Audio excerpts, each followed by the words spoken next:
ये कहानी शुरू होती है एक सीक्रेट ऑपरेटिंग थिएटर में, जहां दो शेडी सर्जन्स दो जिंदा लोगों पर अजीबोगरीब एक्सपेरिमेंट्स कर रहे होते हैं। वे दोनों टेस्ट सब्जेक्ट्स को एक अजीब हरे रंग का लिक्विड इंजेक्ट करते हैं। कुछ ही देर में मेल टेस्ट सब्जेक्ट के शरीर से हर ओर से खून बहने लगता है। धीरे धीरे जो भी चीज उन सर्जन्स ने उसे इंजेक्ट की थी वह उसके लिए बहुत ज्यादा साबित होती है और दोनों टेस्ट सब्जेक्ट्स वहीं पर मर जाते हैं। एक सर्जन आखिरकार इस रिसर्च को छोड़ने का फैसला कर लेता है। उसे एहसास होता है कि इतने लोगों की सैक्रिफाइस करने के बावजूद उनकी रिसर्च बार बार फेलियर ही साबित हो रही है। उसे पहले से ही पता था कि इस रिसर्च का कोई भविष्य नहीं है। जाने से पहले वह साफ साफ कह देता है कि अब वह इसका हिस्सा नहीं रहेगा। लेकिन शिन को अब भी यकीन नहीं है कि उनकी मेहनत बेकार गई। उसके लिए जिन लोगों का उन्होंने टेस्ट के लिए इस्तेमाल किया वे वैसे भी 1-2 दिन में मरने वाले थे, तो अगर वे 1 दिन पहले मर गए तो कोई फर्क नहीं पड़ता, क्योंकि वे इंसानियत के भले के लिए कुर्बान हुए। शिन फिर अपने जूनियर को ऑपरेटिंग थिएटर से बाहर जाने के लिए कहता है, क्योंकि वह खुद बॉडीज का ध्यान रखने वाला है। उसका जूनियर बिना कुछ कहे चुपचाप वहां से चला जाता है। लेकिन शिन अब भी इस रिसर्च को सफल बनाने के लिए अड़ा हुआ है। उसे पूरा यकीन है कि इस एक्सपेरिमेंट के लिए सही सब्जेक्ट कहीं ना कहीं जरूर मौजूद है। अब चलते हैं इस कहानी के प्रोटैगोनिस्ट की तरफ। उसका नाम कांग यी ह्वान है और उसके दोस्त का नाम जिनमिन ह्यूंग है। ये दोनों एक फ्यूनरल होम में काम करते हैं, जहां वे मृत शरीरों की देखभाल करते हैं। खाने पीने और मस्ती करने के बाद वे अस्पताल जाने का फैसला करते हैं ताकि वो बॉडीज को क्लेम कर सकें। अस्पताल पहुंचने के बाद यी ह्वान अपना बिजनेस कार्ड काउंटर पर मौजूद अटेंडेंट को दिखाता है और खुद को हैनवूल फ्यूनरल सर्विसेज से कांग यी ह्वान के तौर पर इंट्रोड्यूस करता है। उसे उस सुबह मरने वाले पेशेंट्स के बारे में कॉल मिली थी। कुछ देर बाद उसका दोस्त ह्यूंग भी वॉशरूम से लौटकर उसके साथ आ जाता है। जल्द ही वे खुद को उसी ऑपरेटिंग थिएटर में पाते हैं जहां से उन्हें बॉडीज लेनी है। ये वही बॉडीज थीं जिन पर उन सर्जन्स ने एक्सपेरिमेंट किया था। ह्यूंग पुष्टि करता है कि पीड़ित एक पिता और बेटी थे। रिपोर्ट के अनुसार उनकी मौत एक कार एक्सीडेंट में हुई थी, लेकिन एक चीज यी ह्वान को अजीब लगती है। पिता का शरीर तो बुरी तरह क्षतिग्रस्त था, लेकिन लड़की का शरीर लगभग स्पॉटलेस था। बस उसके हाथ पर एक वूंड था, ना ही उसके शरीर पर कोई सर्जरी के निशान थे। उसका दोस्त उसे याद दिलाता है कि वे फॉरेंसिक एक्सपर्ट्स नहीं हैं, इसलिए उन्हें ऐसी चीजों की चिंता नहीं करनी चाहिए और बस बॉडीज क्लेम करनी चाहिए। यी ह्वान जिज्ञासा में लड़की के मुंह के अंदर देखने की कोशिश करता है, लेकिन जैसे ही वह ऐसा करता है उसका हाथ लड़की के टूटे हुए दांत पर लग जाता है और उसकी उंगली कट जाती है। अब अगला स्टेप था बॉडीज को हटाना। जैसे ही वे पिता की बॉडी उठाने लगते हैं, यी ह्वान अचानक देखता है कि लड़की के हाथ की चोट गायब हो चुकी है। यह देखकर वह एकदम चौंक जाता है और उसे अपने दोस्त को भी दिखाता है। लेकिन इससे पहले कि वे इस बारे में बात कर सकें, यी ह्वान को अचानक तेज जलन का एहसास होता है और वह वहीं गिर जाता है। ह्यूंग घबरा जाता है और उसकी मदद के लिए दौड़ता है, लेकिन यी ह्वान की हालत और खराब होती जाती है। अचानक वह असहनीय दर्द से चिल्लाने लगता है। ऐसा लगता है कि लड़की के टूटे हुए दांत से उसका खून इन्फेक्टेड हो गया है। उसे ऐसा महसूस होता है जैसे उसका दिल फटने वाला हो और उसका पूरा शरीर जलने जैसा दर्द सह रहा था। उसे एहसास होता है कि अगर यह दर्द जारी रहा तो वह मर जाएगा। आखिरकार वह अनकॉन्शियस हो जाता है और उसका दोस्त घबराकर रोने लगता है। इसी बीच लड़की का शरीर हल्का सा हिलता है और वह धीरे धीरे मूव करने लगती है। कुछ समय बाद यी ह्वान की आंखें खुलती हैं। उसे कुछ समझ नहीं आता कि क्या हो रहा है।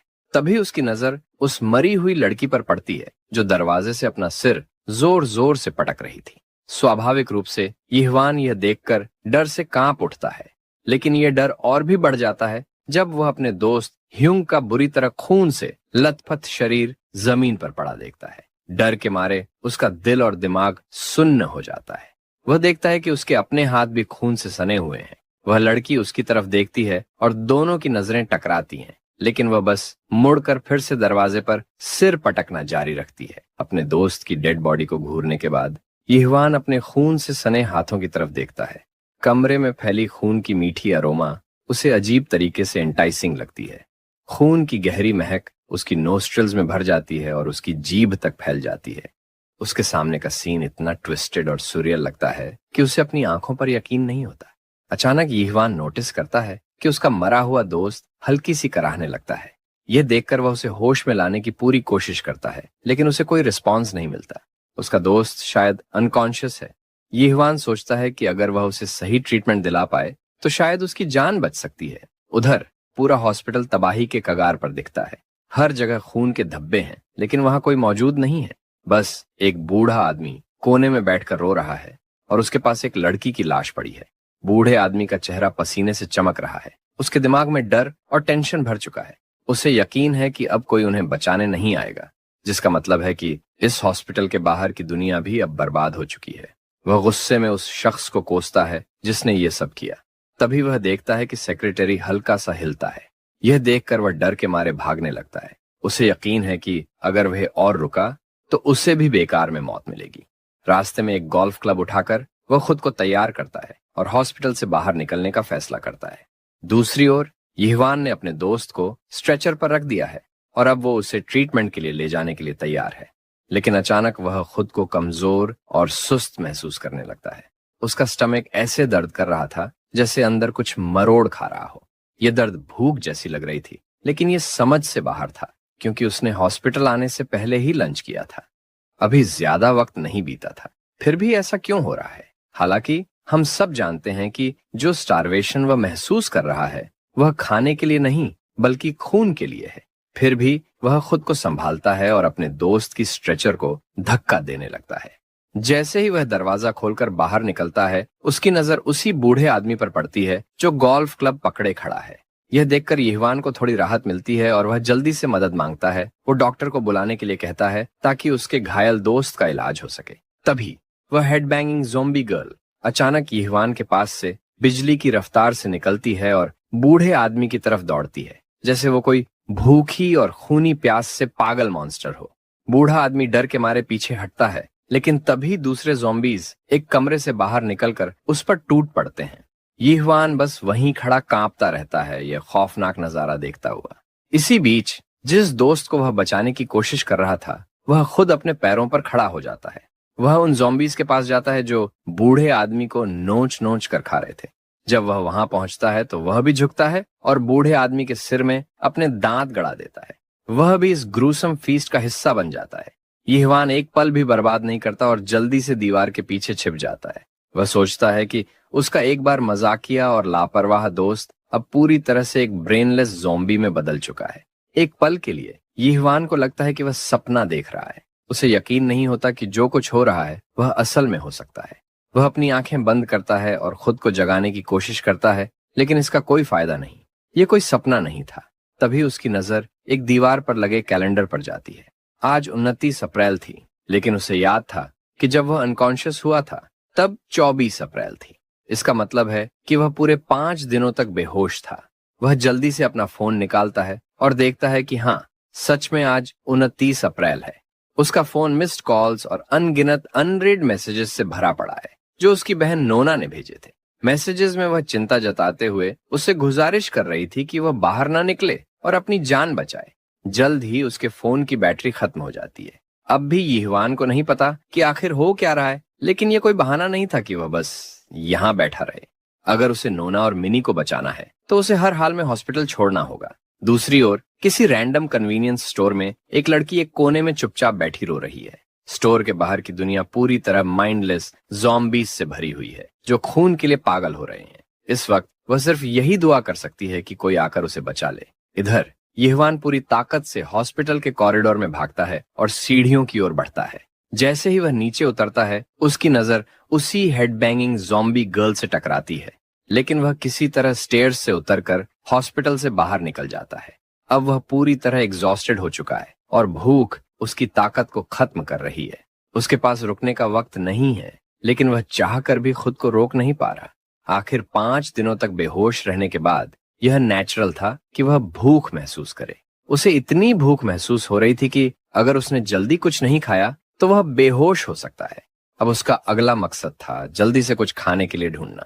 जैसे ही यिहवान एरिया को स्कैन करता है, उसे एक कन्वीनियंस स्टोर दिखाई देता है और बिना एक सेकंड सोचे वह उस अबैंडन्ड स्टोर में घुस जाता है। अंदर जाकर वह बर्गर और सोडा इस तरह खाने लगता है जैसे कल हो ही नहीं।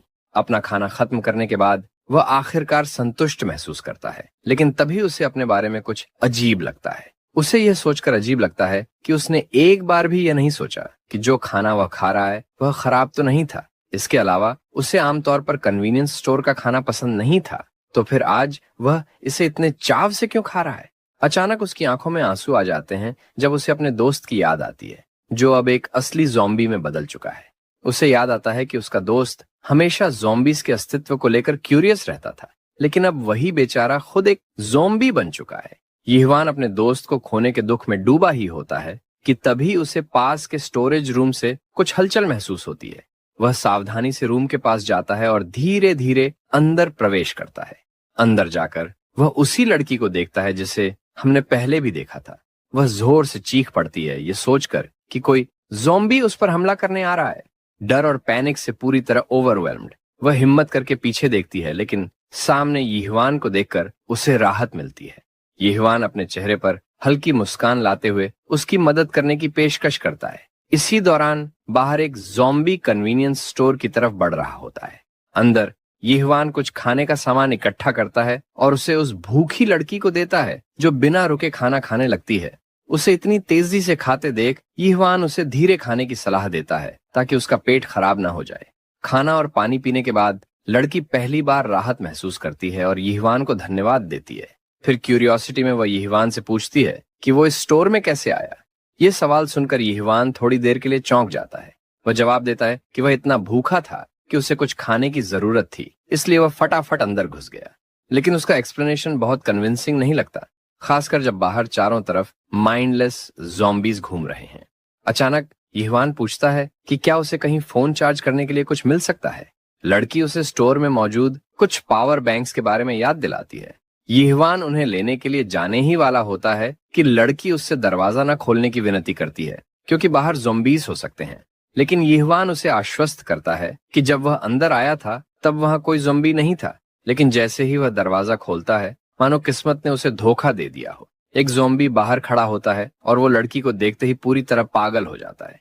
वह फुल स्पीड से उसकी ओर दौड़ता है, लेकिन उसके और लड़की के बीच यीवान खड़ा होता है। यीवान ज़ॉम्बी को एक झटके में धक्का दे देता है, लेकिन वह उसे इतनी जोर से धकेलता है कि ज़ॉम्बी हवा में उड़ जाता है जैसे वो कोई हल्का सा कचरे का बैग हो, और वो जमीन पर घसीटते हुए गिरता है। यीवान को लगा था कि ये बस एक सिंपल पुश था, लेकिन ये तो एक जानलेवा काउंटर अटैक बन गया। लड़की ये देखकर दंग रह जाती है और खुद यीवान भी हैरान रह जाता है कि उसके अंदर इतनी ताकत आई कहां से। ज़ॉम्बी जो इस अटैक का शिकार हुआ था वो अब पूरी तरह मर चुका है। जब कैमरा थोड़ा झूम आउट करता है तो हमें एहसास होता है कि वह धक्का कितना खतरनाक था। ज़ॉम्बी सीधा कांच की खिड़की तोड़ते हुए करीब 15 फीट दूर जाकर गिरता है। यीवान कहता है कि हाँ, उसने पूरे दम से धक्का दिया था, लेकिन उसे यह उम्मीद नहीं थी कि ज़ॉम्बी इतनी बुरी तरह उड़ जाएगा।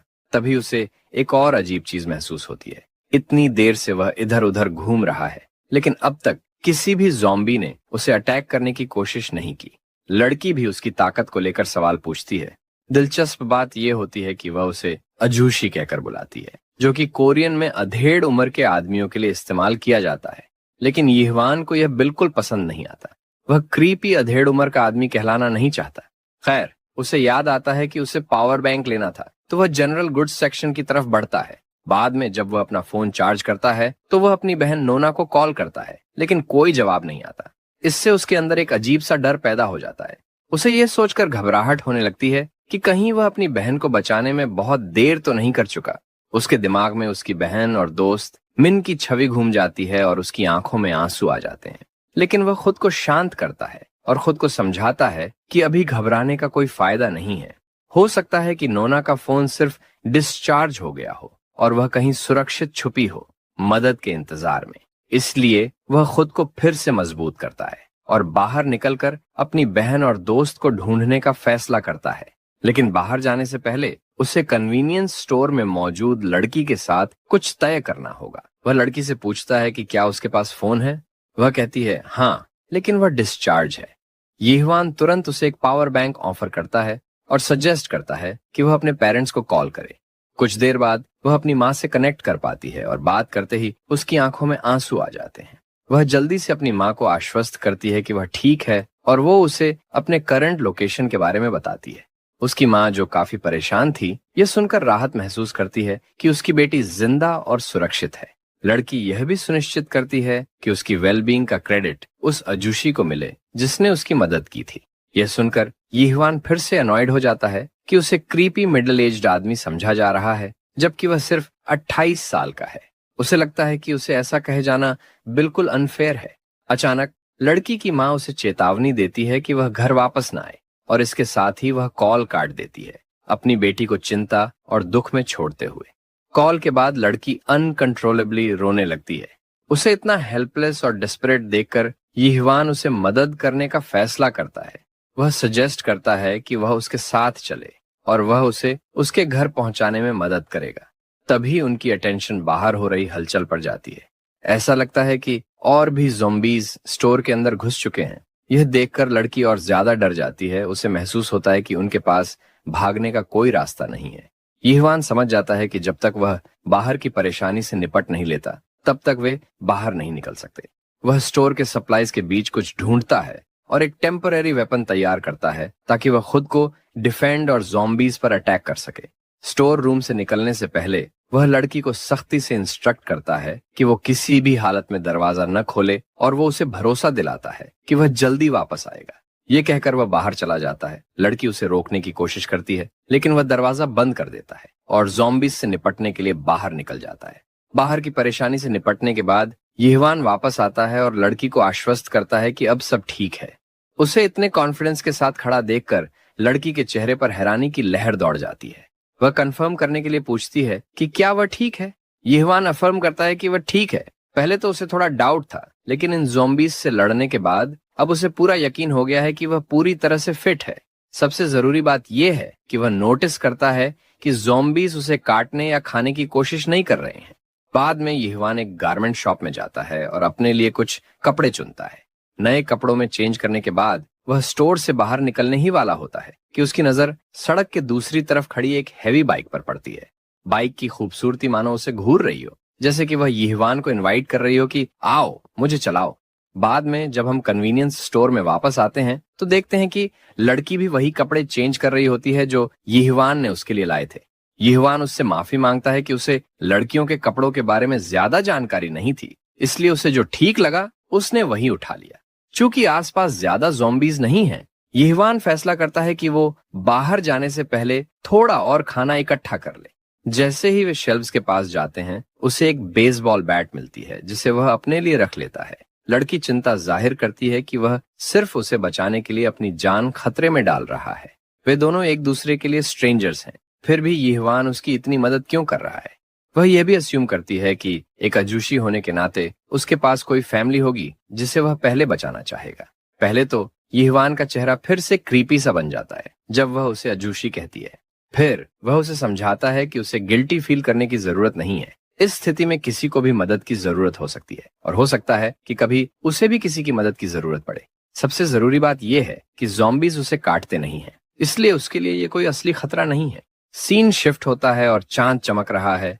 वो अपनी हल्की रोशनी उन ज़ॉम्बीज पर डाल रहा है जो लापरवाही से घूम रहे हैं, लेकिन उनकी शांति जल्द ही एक तेज आवाज से टूट जाती है, जो एक तेज आवाज करने वाली बाइक से आती है।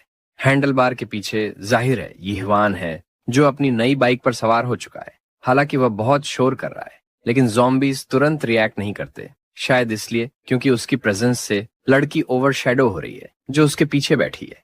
रास्ते में कोई रुकावट न देखकर वह उम्मीद करता है कि वो जल्द से जल्द नोना तक पहुंच जाए और उसे इस मेस से बाहर निकाले। अब सीन कट होता है एक गैस स्टेशन की ओर, जहां अंदर एक टक शॉप में एक आदमी ज़ॉम्बीज से छिपा हुआ है। उसके हाथ में एक पानी की बोतल है जो उसका आखिरी पानी का स्रोत है। उसे यकीन है कि अब उसका अंत नजदीक है। वह अपनी खराब किस्मत को कोसता है कि वह इस टक शॉप में फंस गया जो पहले ही पूरी तरह लूटी जा चुकी है। अचानक एक मोटरसाइकिल की आवाज उस आदमी का ध्यान खींचती है। इससे उसे यकीन हो जाता है कि इस एरिया में अभी भी कुछ सर्वाइवर्स बचे हुए हैं, लेकिन सबसे बड़ी दिक्कत यह है कि यह आवाज धीरे धीरे और करीब आ रही है। आखिरकार ये आवाज गैस स्टेशन के टक शॉप के ठीक बाहर रुक जाती है। बाइक के राइडर को एक मॉन्स्टर इन्फेस्टेड एरिया के बीच ऐसे कैजुअली रुकते देख टक शॉप में छिपा आदमी अपना होश खोने लगता है। ये कोई समझदारी भरा फैसला नहीं है, लेकिन वह अपनी जान जोखिम में डालने का फैसला करता है और उन्हें पुकारता है। लेकिन उसकी चिंता बेकार साबित होती है, क्योंकि यिहवान पहले ही उन माइंडलेस ज़ॉम्बीज को एक एक करके गिरा रहा होता है। सिर्फ एक सिंगल हिट में ही हर मॉन्स्टर जमीन पर गिर जाता है। जैसे जैसे यिहवान ज़ॉम्बीज को मारता जाता है, टक शॉप का आदमी अपनी आंखों पर यकीन नहीं कर पाता। तभी एक ज़ॉम्बी चुपके से यीहवान के पीछे आ जाता है तो वह आदमी उसे चिल्लाकर सावधान करता है, लेकिन यीहवान बस 2 कदम पीछे हटता है और ज़ॉम्बी उसके पास से ऐसे निकल जाता है जैसे यीहवान वहां था ही नहीं। ये देखकर टक शॉप में छिपा आदमी पूरी तरह से शॉक में आ जाता है। उधर जैसे ही वह ज़ॉम्बी लड़की की तरफ बढ़ने लगता है, यीहवान अपने बेसबॉल बैट को इतनी ताकत से घुमाता है कि ज़ॉम्बी हवा में उड़कर किसी कचरे के बैग की तरह गिरता है। जब एरिया पूरी तरह से क्लियर हो जाता है तो यीहवान लड़की को आश्वस्त करता है कि अब सब ठीक है। टक शॉप में फंसा आदमी अभी भी उन्हें सिर्फ घूर रहा है, यह सोचते हुए कि उसकी आंखें उसे धोखा तो नहीं दे रही। जो उसने देखा उससे साफ साबित होता है कि ज़ॉम्बीज ने एक बार भी यीहवान को काटने या खाने की कोशिश नहीं की। यीहवान फिर फ्यूल डिस्पेंसर की तरफ बढ़ता है ताकि वो बाइक को भर सके, क्योंकि आगे का रास्ता लंबा होने वाला है। लेकिन तभी वह और लड़की दोनों चौंक जाते हैं जब वह मिडिल एज्ड आदमी आखिरकार टक शॉप से बाहर आ जाता है। एक्साइटमेंट से भरा हुआ वह पूरी तरह से कन्विंस्ड है कि उसके सामने खड़ा यह बंदा एक एक्सक्लूसिव स्कूप है, एक ऐसा टर्म जो यीहवान के सर के ऊपर से चला जाता है। पानी को ऐसे पीते हुए जैसे कि इससे बेहतर चीज उसने कभी टेस्ट ही नहीं की हो, वह आदमी कहता है कि वह खुश है कि उसकी प्यास बुझ गई। यीहवान क्यूरियोसिटी में उससे पूछता है कि वह कितने दिन से यहाँ छिपा हुआ है। फिर पता चलता है कि उसे सिर्फ 3 दिन ही हुए हैं। हालांकि उसे यह उम्मीद नहीं थी कि कन्वीनियंस स्टोर पूरी तरह से लूट लिया जाएगा और वहां कोई रिसोर्सेज नहीं बचेंगे। लेकिन अब अपने सेवियर से मिलकर वह थोड़ा होपफुल महसूस करता है। अपनी बातचीत को थोड़ा और बेहतर बनाने के लिए वह अपना इंट्रोडक्शन देता है। उसका नाम किम गिद्दू है और वह 32 साल का एक जर्नलिस्ट है जिसे अब अपने जॉब की कोई परवाह नहीं है, क्योंकि उनकी दुनिया पूरी तरह से तबाह हो चुकी है। लड़की का नाम पार्क जिन्ना है, जो यूनिवर्सिटी की 20 साल की फ्रेशमैन है। और फिर आता है हमारा बंदा यीहवान, जो 28 साल का दिखता है। वह थोड़ा हेजिटेट करता है ये एक्सप्लेन करने में कि वह एक मॉर्टिशियन था। गिद्दू ये सुनकर हंस देता है और कहता है कि यीहवान बिल्कुल भी एक मॉर्टिशियन जैसा नहीं दिखता। उधर जिन्ना बिना कुछ कहे उसे घूर रही होती है। यीहवान को यह थोड़ा अजीब लगता है और वह उससे पूछता है कि वह उसे ऐसे क्यों घूर रही है। असल में जिन्ना इसीलिए शॉक्ड थी क्योंकि वह सोच रही थी कि यह बंदा कहीं कोई बुढ़ा अंकल ना निकले। गिद्दू फिर पूछता है कि वो दोनों एक दूसरे से मिले कैसे। असल में ये बस एक कोइंसिडेंस था जिसने उन्हें कन्वीनियंस स्टोर के जरिए मिलवाया। यीहवान भी मानता है कि यह थोड़ा वियर्ड था कि उन्होंने अब तक अपने नाम तक नहीं पूछे थे। लेकिन फिलहाल गिद्दू किसी और चीज को लेकर ज्यादा क्यूरियस है। वह सीधे यीहवान से पूछता है कि उसकी ये अजीब एबिलिटी क्या है जिससे वह ज़ॉम्बीज के लिए या तो इनविजिबल हो जाता है या इम्यून रहता है। बाहर ज़ॉम्बीज फ्रेश ब्लड की तलाश में इधर उधर घूम रहे हैं, लेकिन अंदर बातचीत जारी रहती है। यीहवान बताता है कि वह 5 दिन तक मॉर्चुरी में अनकॉन्शियस पड़ा था और होश में आने के बाद ही उसे इस एपोकलिप्स के बारे में पता चला। उसे बस इतना याद है कि वह बहुत बीमार हो गया था और फिर ब्लैकआउट हो गया था। जर्नलिस्ट गिद्दू बड़े ध्यान से इन डिटेल्स को नोट कर रहा होता है और कंफर्म करता है कि यीहवान ने हॉस्पिटल से एस्केप किया और फिर जिन्ना से मिला। वह यह भी कंफर्म करता है कि जिन्ना इस पूरे समय अपने परिवार को ढूंढने की कोशिश कर रही थी। लेकिन अब यह साफ हो जाता है कि उनमें से किसी को भी सही मायने में पता नहीं कि यह सब हुआ कैसे, जो गिद्दू के हिसाब से शायद उनके लिए एक ब्लेसिंग है। जिन्ना यह सुनकर डर जाती है और पूछती है कि वह ऐसा क्यों कह रहा है। गिद्दू गहरी सांस लेते हुए बताता है कि सिर्फ कुछ ही दिनों में पूरी दुनिया ज़ॉम्बी लैंड में बदल चुकी थी, इसलिए वे बस इमेजिन ही कर सकते हैं कि वहां कितना बुरा हुआ होगा। डिटेल में बताते हुए गिद्दू समझाता है कि पहले 2 दिनों में असल मायने में नरसंहार हुआ। आम लोग तुरंत फ्लैश ईटिंग ज़ॉम्बीज में बदल गए और उनमें से ज्यादातर लोग मर गए, यह जाने बिना कि असल में दुनिया में हो क्या रहा था। लेकिन सबसे डरावनी बात यह थी कि लोग अपने सबसे करीबी लोगों द्वारा शिकार बनाए जा रहे थे। वे समझ ही नहीं पाए कि उनके अपने दोस्त और परिवार अचानक से ऐसे मॉन्स्टर्स क्यों बन गए। इन भयानक डिटेल्स को सुनकर जिन्ना की आंखों में आंसू आ जाते हैं और वह जोर जोर से रोने लगती है। जर्नलिस्ट अपने ज्यादा ग्राफिक डिटेल्स के लिए माफी मांगता है और इस बात पर जोर देता है कि जिन्ना का परिवार ठीक होगा, क्योंकि उसने कॉल पर कंफर्म किया था। वह उसे भरोसा दिलाता है कि वे जरूर फिर से मिलेंगे, एक फैक्ट जिसे जिन्ना भी मानती है, हालांकि उसके शब्दों में संदेह झलकता है। यीहवान डिस्कशन में इंटरजेक्ट करने का फैसला करता है क्योंकि उसे जर्नलिस्ट की कहानी में इंटरेस्ट आ गया है। गिद्दू खुद भी मानता है कि अभी जर्नलिस्ट होने का कोई खास मतलब नहीं है। असल में वह इस एपोकलिप्स के कारणों का पता लगाने के लिए एक केस पर काम कर रहा था, लेकिन इसी प्रोसेस में उसकी गाड़ी का फ्यूल खत्म हो गया और वह यहाँ फंस गया। ज़ॉम्बी अपोकलिप्स के पीछे की सच्चाई जानने के लिए उत्सुक यीवान उससे पूछता है कि उसने अब तक क्या फाइंडिंग्स की हैं। जर्नलिस्ट आर्गुमेंट देता है कि यह अभी इतना इंपॉर्टेंट नहीं है और उसका ध्यान एक और ज्यादा क्रिटिकल मैटर पर चला जाता है। जैसे ही वह बाईं तरफ मुड़ता है, वह डर से कांप उठता है क्योंकि एक ज़ॉम्बीज का ग्रुप खिड़की के बाहर खड़ा पागलों की तरह अंदर घुसने की कोशिश कर रहा होता है। यह नजारा पूरी टीम को डरा देता है, खासकर इसलिए क्योंकि वे गैस स्टेशन से बाहर भी नहीं निकल सकते बिना इस पागल ज़ॉम्बी भीड़ का शिकार बने। यीवान को लगता है कि अब उन्हें जल्द से जल्द यहाँ से निकल जाना चाहिए। चूंकि इस समय बाइक यूजलेस है, वह गिद्दू से उसकी कार की लोकेशन पूछता है। पता चलता है कि कार सड़क किनारे कुछ ही मिनटों की दूरी पर खड़ी है, लेकिन उनकी वहां तक पहुंचने की एकमात्र संभावना तभी है जब वे पहले इन क्रीपी ज़ॉम्बीज से निपट लें। एक बल्ले को पकड़ते हुए यीवान फैसला करता है कि वह उनके लिए रास्ता साफ करेगा, जबकि बाकी लोग दरवाजे को ब्लॉक करेंगे। जर्नलिस्ट को यह आइडिया रेकलेस लगता है क्योंकि यीवान अपनी जान खतरे में डाल रहा था बस बाहर निकलने के लिए, लेकिन यीवान भरोसा दिलाता है कि उसे कोई दिक्कत नहीं होगी, खासकर क्योंकि ज़ॉम्बीज उसे काटते ही नहीं। फिर वह जिना की तरफ मुड़ता है और एक जेंटल स्माइल के साथ उसे भरोसा दिलाता है कि वह उसे उसके घर जरूर पहुंचाएगा, जैसा कि उसने कहा था। यह सुनकर जिना अपनी हिम्मत जुटाती है और उससे कहती है कि उसको बस उसके नाम से बुलाना चाहिए क्योंकि उनकी एज गैप इतनी बड़ी नहीं है। यह सुनकर हमारा बंदा मुस्कुराता है और उसका नाम लेते हुए ज़ॉम्बीज से भिड़ने के लिए आगे बढ़ जाता है। सबसे मजेदार बात यह है कि गिद्दू पूरे टाइम ऐसा एक्ट कर रहा है जैसे वह किसी दो कपल्स के बीच फंस गया हो। बाहर क्रीपी ज़ॉम्बीज को बिल्कुल भी अंदाजा नहीं था कि एक इंसान लिटरली एक सुपर हीरो एंट्री मारकर उन सभी को धूल चटाने आ जाएगा। डिटरमेंट ग्लेयर के साथ यीवान अनाउंस करता है कि वह उनमें से एक को भी अंदर नहीं आने देगा। ज़ॉम्बीज चीखते चिल्लाते हैं, लेकिन सिर्फ एक इंसान उनकी पूरी हालत खराब कर देता है। अचानक एक ज़ॉम्बी जो उसके पास से गुजर रहा था, उसे देखते ही बिना किसी कारण के यीवान उसे इतनी ताकत से दीवार में स्लैम करता है कि वह वहीं ढेर हो जाता है। वह एक और इंटरेस्टिंग चीज ऑब्जर्व करता है। ये सिर्फ ये नहीं है कि ज़ॉम्बीज उसे अटैक नहीं कर रहे, बल्कि ऐसा लगता है जैसे वे उसकी प्रेजेंस को रिकॉग्नाइज ही नहीं कर पा रहे। हालांकि इस बारे में ज्यादा सोचने का समय नहीं है क्योंकि उसका एकमात्र गोल है इन्हें अंदर घुसने से रोकना। खिड़की से इस पूरे सीन को देख रहे गिद्दू की हालत खराब हो जाती है। वह अपनी आंखों पर यकीन नहीं कर पा रहा। उसे भी वही चीज समझ में आती है जो यीवान ने नोटिस की थी, लेकिन उसके साथ साथ उसे यीवान की अचानक से बढ़ी हुई स्ट्रेंथ भी डराती है। जिस तरह से यीवान बिना किसी एफर्ट के ज़ॉम्बीज को उठा उठाकर फेंक रहा है, उससे उसकी स्टैमिना भी जल्दी खत्म होने लगती है। हालांकि उसने हाल ही में खाना खाया था, फिर भी उसे ऐसा लगने लगता है जैसे उसने कई दिनों से कुछ नहीं खाया हो।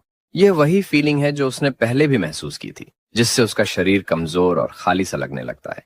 ज़ॉम्बीज को चारों तरफ उड़ाते हुए यीवान कंक्लूड करता है कि शायद उसे यह पूरी हॉर्ड साफ करने के बाद खाना खाकर ठीक महसूस होगा। उधर जिना का चेहरा पूरी तरह डर से जम चुका होता है। उसे इस हालत में देखकर अचानक यीवान घुटनों के बल गिर जाता है। ये देखकर गिद्दू चौंक जाता है और जिना घबरा जाती है क्योंकि यीवान लिटरली ब्रेथलेस होकर ज़ॉम्बीज के बीच बैठा होता है और वे उसे इग्नोर करके आगे बढ़ रहे होते हैं। उसे खुद समझ नहीं आ रहा कि अभी अभी ये क्या हुआ या ये क्यों हुआ। वो बस इतना जानता है कि उस वक्त वह सिर्फ जिना के बारे में सोच रहा था। अब यहाँ पर एक बड़ा शॉकिंग रेवलेशन होता है। यीवान एक बहुत ही गहरी और खतरनाक टेम्पटेशन महसूस कर रहा है।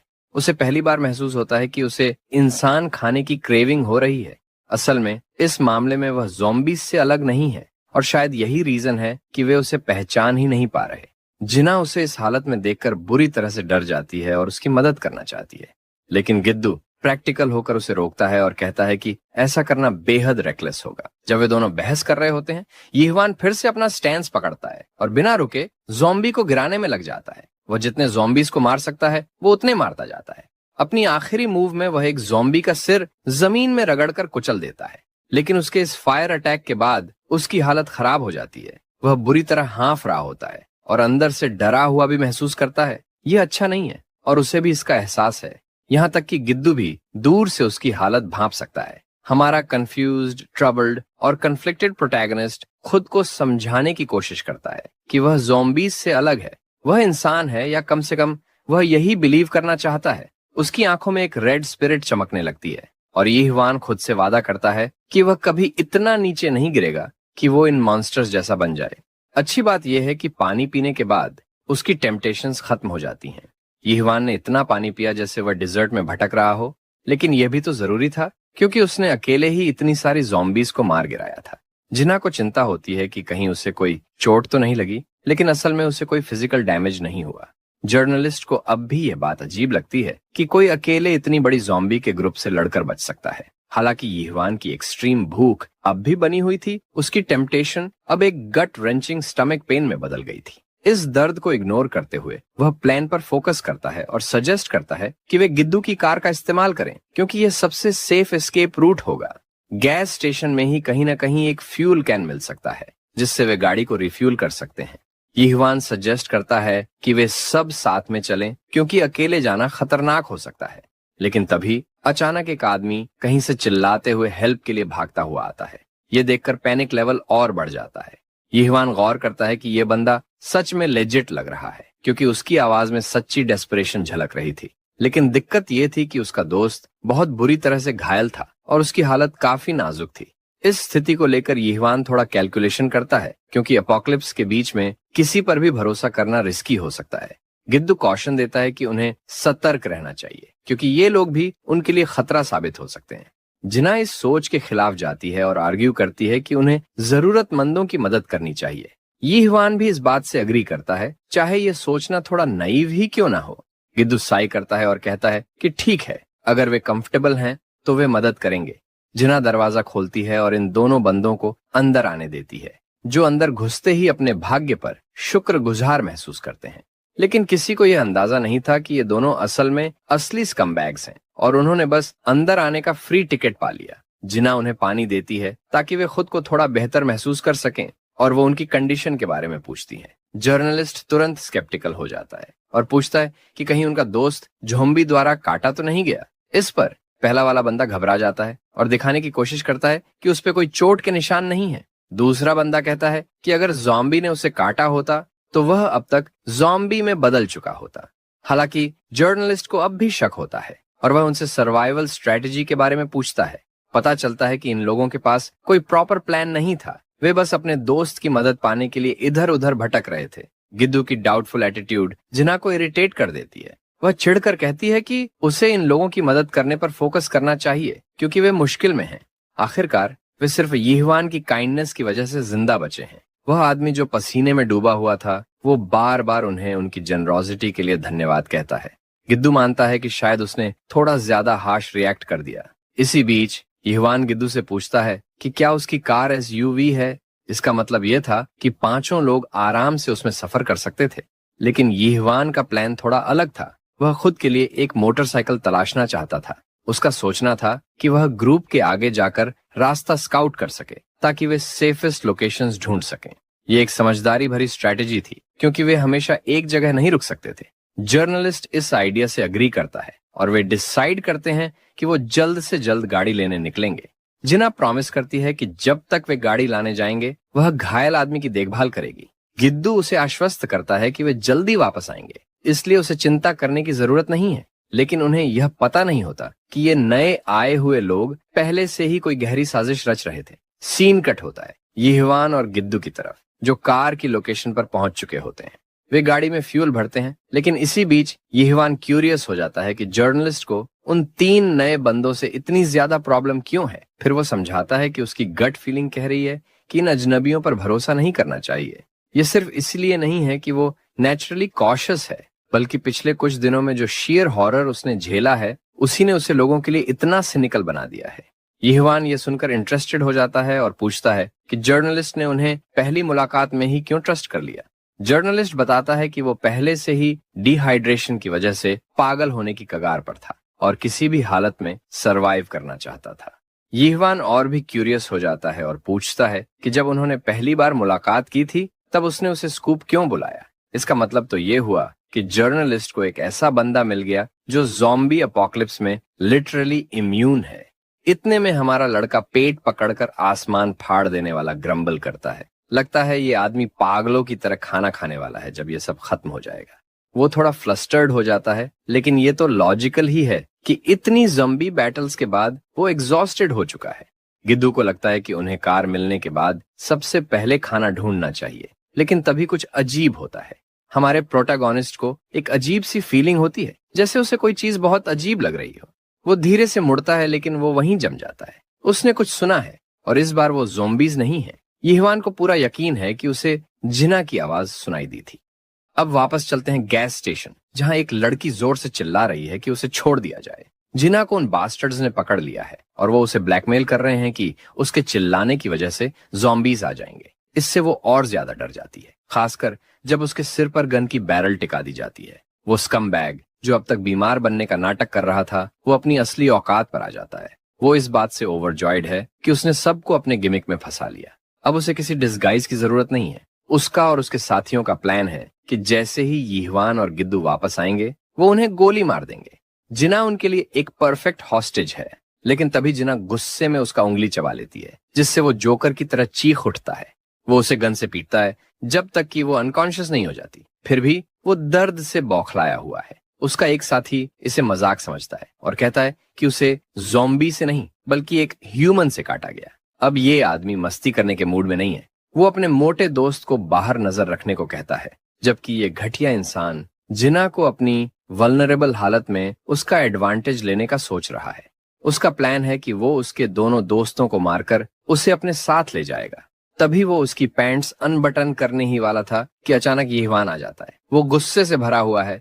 वो इस आदमी के सिर पर इतनी जोर से वार करता है कि वो उड़कर दूर जा गिरता है। जिना की हालत देखकर उसका खून खौल उठता है। इसी बीच गिद्दू भी आ जाता है और वो उसकी हालत देखकर वरीड हो जाता है। अब उसे यकीन हो जाता है कि उसने सही फैसला लिया था इन लोगों पर भरोसा न करने का। यीहवान जर्नलिस्ट से जिना को कार तक ले जाने को कहता है, लेकिन वो खुद वहीं रुकता है क्योंकि वो यहाँ बॉडीज छोड़कर जाने के मूड में है। जर्नलिस्ट उसे कार तक ले जाता है और शुक्र मनाता है कि रास्ते में ज़ॉम्बीज ने उस पर हमला नहीं किया। वो जिना की ओर देखता है। वो बुरी तरह जख्मी है, लेकिन उसके मन में पहले से ही शक था कि वो लोग सही नहीं थे। गिद्दू सोचता है कि ये सबक जिना और यीहवान दोनों के लिए अच्छा होगा, क्योंकि उन्हें किसी पर भी जल्दी से ट्रस्ट नहीं करना चाहिए। लेकिन अब तो वो सेफ है, क्योंकि अब उसे भी पता है कि इनके पास एक जबरदस्त प्रोटेक्टर है। अब वापस आते हैं फाइट पर। यीहवान इन बदमाशों को इतना घूर कर देख रहा है कि जैसे वो अभी उन्हें कच्चा चबा जाएगा। इन्होंने उसकी लड़की को चोट पहुंचाई, ये बात वो इतनी आसानी से नहीं छोड़ने वाला। जवाब में दोनों आदमियों के हाथ में वेपन्स आ जाते हैं। एक के पास बैटॉन, दूसरे के पास क्रोबार। वो यीहवान को उसकी औकात दिखाने की बातें करने लगते हैं, लेकिन यीहवान बिना कुछ कहे अपना मेटल बैट जमीन पर गिरा देता है। दोनों परप्लेक्स्ड हो जाते हैं। पहले तो लगता है कि वो डर गया है, लेकिन तभी मोटे आदमी को एहसास होता है कि कुछ तो गड़बड़ है। वो चेतावनी देता है कि ओवर कॉन्फिडेंट मत हो। यीहवान का चेहरा गुस्से से लाल पड़ने लगता है, लेकिन ये गुस्सा अब सिनिस्टर क्रेजीनेस में बदल रहा है।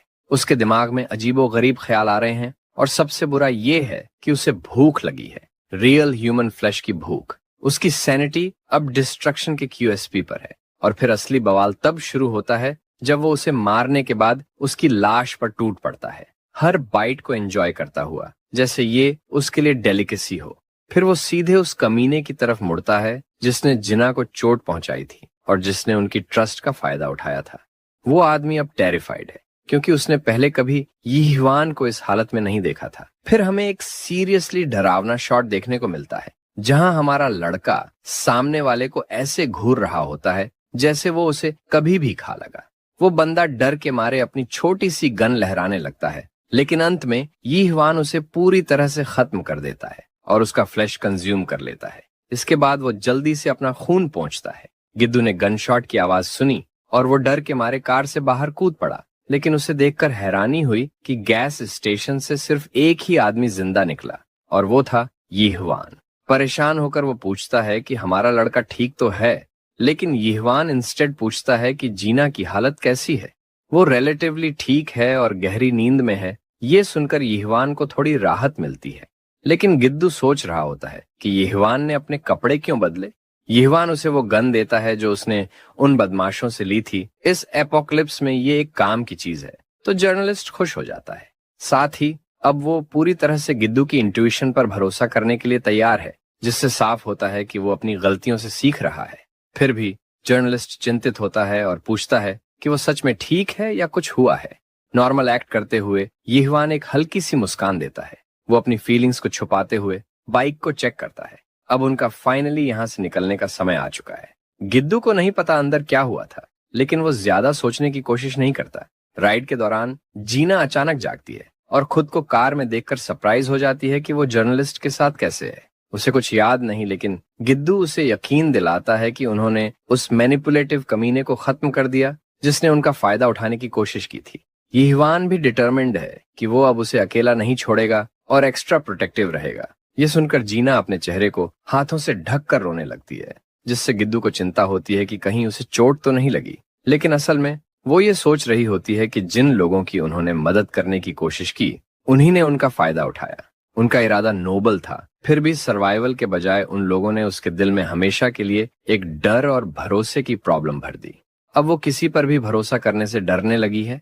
ये अच्छी फीलिंग नहीं है और गिद्दू इसे समझता है, लेकिन वो उसे अपने शब्दों से कंफर्ट देता है और कहता है कि अगर वो किसी पर भरोसा नहीं कर सकती तो कम से कम वो यीवान पर भरोसा कर सकती है, क्योंकि वो किसी भी हालत में उसकी रक्षा करेगा। इसी वक्त यीवान भी सोच रहा होता है कि उसने उस वक्त गिद्दू को गन क्यों दी। वो इसलिए नहीं कि उसे गिद्दू पर भरोसा था, बल्कि इसलिए क्योंकि वो खुद पर भरोसा नहीं कर पा रहा था। वो चाहता था कि अगर कभी उसका खुद पर कंट्रोल खो जाए तो गिद्दू उसे संभाले। कुछ समय बाद यीवान और उसकी टीम एक बिल्डिंग को क्लियर कर देते हैं। हर एक ज़ॉम्बी को खत्म करने के बाद यीवान अपने दोस्तों को उस कमरे में ले जाना चाहता है जो उसने देखा था, लेकिन तभी उसकी नजर एक पिक्चर फ्रेम पर जाती है जिसमें एक लविंग फैमिली की फोटो होती है। वो ऑलमोस्ट भूल ही गया था कि ये ज़ॉम्बीज कभी असली लोग हुआ करते थे। वो माफी मांगता है कि उसे एक पिता को मारना पड़ा। अब उसने अपनी टीम के लिए 2 रूम्स सिक्योर कर लिए हैं और अब ज्यादा चिंता की कोई बात नहीं है। लेकिन उसे समझ नहीं आता कि जर्नलिस्ट उन्हें रात भर रुकने के लिए क्यों कह रहा है, जबकि उनके पास ट्रैवल के लिए एक व्हीकल मौजूद है। गिद्दू समझाता है कि सफर से होने वाली एग्जॉस्शन की वजह से उन्होंने रुकना जरूरी समझा और दिन में सफर करना ज्यादा सेफ रहेगा। खासकर जीना को प्रॉपर रेस्ट की जरूरत है। परेशान होकर यीवान पूछता है कि क्या वो ठीक हो जाएगी, लेकिन सच्चाई ये है कि उसने इस पूरी घटना से उसके दिमाग में एक गहरा सगमा लगा है जो उसकी लोगों पर ट्रस्ट करने की एबिलिटी को खत्म कर सकता है। कुछ ट्रॉमेटिक एक्सपीरियंसेस इंसान की दुनिया को देखने के नजरिए को हमेशा के लिए बदल देते हैं और यही जीना के साथ भी हो रहा है। लेकिन जर्नलिस्ट आर्ग्यू करता है कि इस वक्त यीवान को अपनी जिम्मेदारी अच्छे से निभानी होगी, क्योंकि अब जीना सिर्फ उसी पर भरोसा कर सकती है। आखिरकार उसी ने उसे बार बार बचाया है। यीवान खुद को इस रोल में देखना नहीं चाहता और प्रोटेस्ट करता है कि यह तो सिर्फ उनका पहला दिन है। लेकिन जर्नलिस्ट मानता है कि एक ही दिन में उन्होंने बहुत कुछ झेल लिया है और ये बात सच भी है। वैसे दूसरी वजह जिससे जर्नलिस्ट ने रुकने की बात की थी वो खुद यीवान था। एक रिपोर्टर होने के नाते वो उससे कई सवाल पूछना चाहता था। सबसे पहला कि ज़ॉम्बीज उसकी प्रेजेंस को क्यों नहीं पहचान पाते। जाहिर है यीवान के पास इस सवाल का कोई पक्का जवाब नहीं है, लेकिन उसे स्ट्रांगली यकीन है कि ये ज़ॉम्बीज उसे पहचान ही नहीं पाते। जर्नलिस्ट एक कॉन्टेम्पलेटिव स्टेट में चला जाता है, ये सोचते हुए कि ऐसा कौन सा एक्सप्लेनेशन हो सकता है जो इस कंडीशन को सही तरीके से डिस्क्राइब कर सके। चूंकि ये उनका पहला दिन है तो उन्हें ज्यादा कुछ नहीं पता, लेकिन गिद्दू चाहता है कि अगर यीवान को अपने बारे में कुछ नया पता चले तो वो उसे अपडेट करता रहे। अगला सवाल आता है, क्या यीवान ने पहले कभी स्पोर्ट्स या मार्शल आर्ट्स में हाथ आजमाया है। यह सवाल यीवान को थोड़ा अजीब लगता है और वो साफ मना कर देता है, लेकिन यही चीज जर्नलिस्ट को सबसे ज्यादा चौंका रही थी। यीवान की मॉन्स्ट्रस स्ट्रेंथ। वो ज़ॉम्बीज को बिना किसी एफर्ट के उठाकर दीवारों और पेवमेंट्स पर ऐसे पटक रहा था जैसे वो कुछ भी ना हो। जर्नलिस्ट कहता है कि ऐसा लग रहा था जैसे यीवान इंसान ही ना हो। यह सुनकर यीवान के मन में डर बैठ जाता है। गिद्दू समझता है कि खुद यीवान को भी अपनी कंडीशन के बारे में कुछ पता नहीं। सीरियस टॉपिक से हटने के लिए जर्नलिस्ट माफी मांगता है कि उसने इतने सारे सवाल पूछ लिए, खासकर तब जब यीवान ने अभी अभी उनकी जान बचाई थी। इस बीच यीवान की अपनी बहन को ढूंढने की क्वेस्ट अभी भी अधूरी है। वो घर जाकर देखना चाहता है कि उसकी बहन कैसी है। चूंकि उसकी बहन अलग प्रोविंस में रहती है और वो जगह यहाँ से काफी दूर है, तो इस बात की कोई गारंटी नहीं है कि वो वहां तक के ट्रांसपोर्ट का कोई जरिया खोज पाएंगे। फिर भी सारी मुश्किलों के बावजूद यीवान पूरी ताकत लगा देना चाहता है ताकि वो अपनी बहन को बचा सके। जर्नलिस्ट इस आइडिया का पूरी तरह से विरोध करता है, क्योंकि वो जगह बहुत दूर है और यीवान को इतना रेकलेस नहीं होना चाहिए। लेकिन यीवान को भी समझ नहीं आता कि वो ऐसा क्यों महसूस कर रहा है। बस उसे लगता है कि यह सही काम है, चाहे वो जितना भी मुश्किल क्यों ना हो। यह सुनकर जीना की आंखें भर आती हैं। वो जाग चुकी थी और यीवान की ईमानदारी से प्रभावित हो चुकी थी। गिद्दू सोचता है कि यीवान शायद जरूरत से ज्यादा अच्छा इंसान है और यही वजह है कि जीना उस पर पूरी तरह से भरोसा करती है। अपनी थॉट्स को पेपर पर लिखते हुए गिद्दू एक आखिरी सवाल पूछना चाहता है। क्या यीहवान ने ज़ॉम्बीज को लेकर कोई खास पैटर्न नोटिस किया है? कुछ भी ऐसा जो उन्हें आगे चलकर मदद कर सके? यीहवान कंफ्यूजन में अपना सिर खुजलाते हुए कहता है कि उसे कुछ भी मीनिंगफुल नहीं पता। उसे लगता है कि ज़ॉम्बीज की सेंसेस अभी भी इंटैक्ट हैं, लेकिन ये थियरी भी इनकंसिस्टेंट लगती है, क्योंकि ये एक्सप्लेन नहीं करता कि ज़ॉम्बीज इंसानों और अपने जैसे ज़ॉम्बीज में फर्क कैसे कर पाते हैं। तभी जीना एंट्री लेती है और एक बम फोड़ देती है। ज़ॉम्बीज दरअसल एक्सपोज्ड स्किन की ओर आकर्षित होते हैं। ये उसने अपने मैनेजर से सुना था, जो अटैक होने से पहले स्टोरेज रूम में छिपा था। गिद्दू थोड़ा परेशान होता है कि जीना इतनी जल्दी उठ गई, लेकिन जीना बैठ जाती है और कहती है कि वो काफी देर से सो नहीं पा रही थी। वो यीहवान से माफी मांगती है कि उसने उसे बेवजह चिंता में डाल दिया, और वो उसे रियश्योर करती है कि अब वो ठीक है। गिद्दू उसके शब्दों को लेकर क्यूरियस हो जाता है और उससे और डिटेल्स पूछता है। जीना समझाती है कि ज़ॉम्बीज एक्सपोज्ड स्किन की तरफ ज्यादा आकर्षित होते हैं। यही वजह थी कि उसने स्टोर में लंबी पैंट मांगी थी। जर्नलिस्ट अब पहले से ज्यादा कंफ्यूज्ड हो जाता है, लेकिन यह साफ है कि उनके पास अब काम करने के लिए कुछ नया डेटा है। वैसे भी बेहतर होगा कि वे ग्लव्स जैसी चीजें ढूंढें ताकि ज्यादा से ज्यादा स्किन कवर कर सकें। तभी जीना को पास में एक फंक्शनल रेडियो मिल जाता है। रेडियो ट्रांसमिशन में वायरस आउटब्रेक के 6ठे दिन का जिक्र किया जाता है, ये बताते हुए कि अपोकलिप्स की वजह से लोगों की जिंदगी अब भी खतरे में है।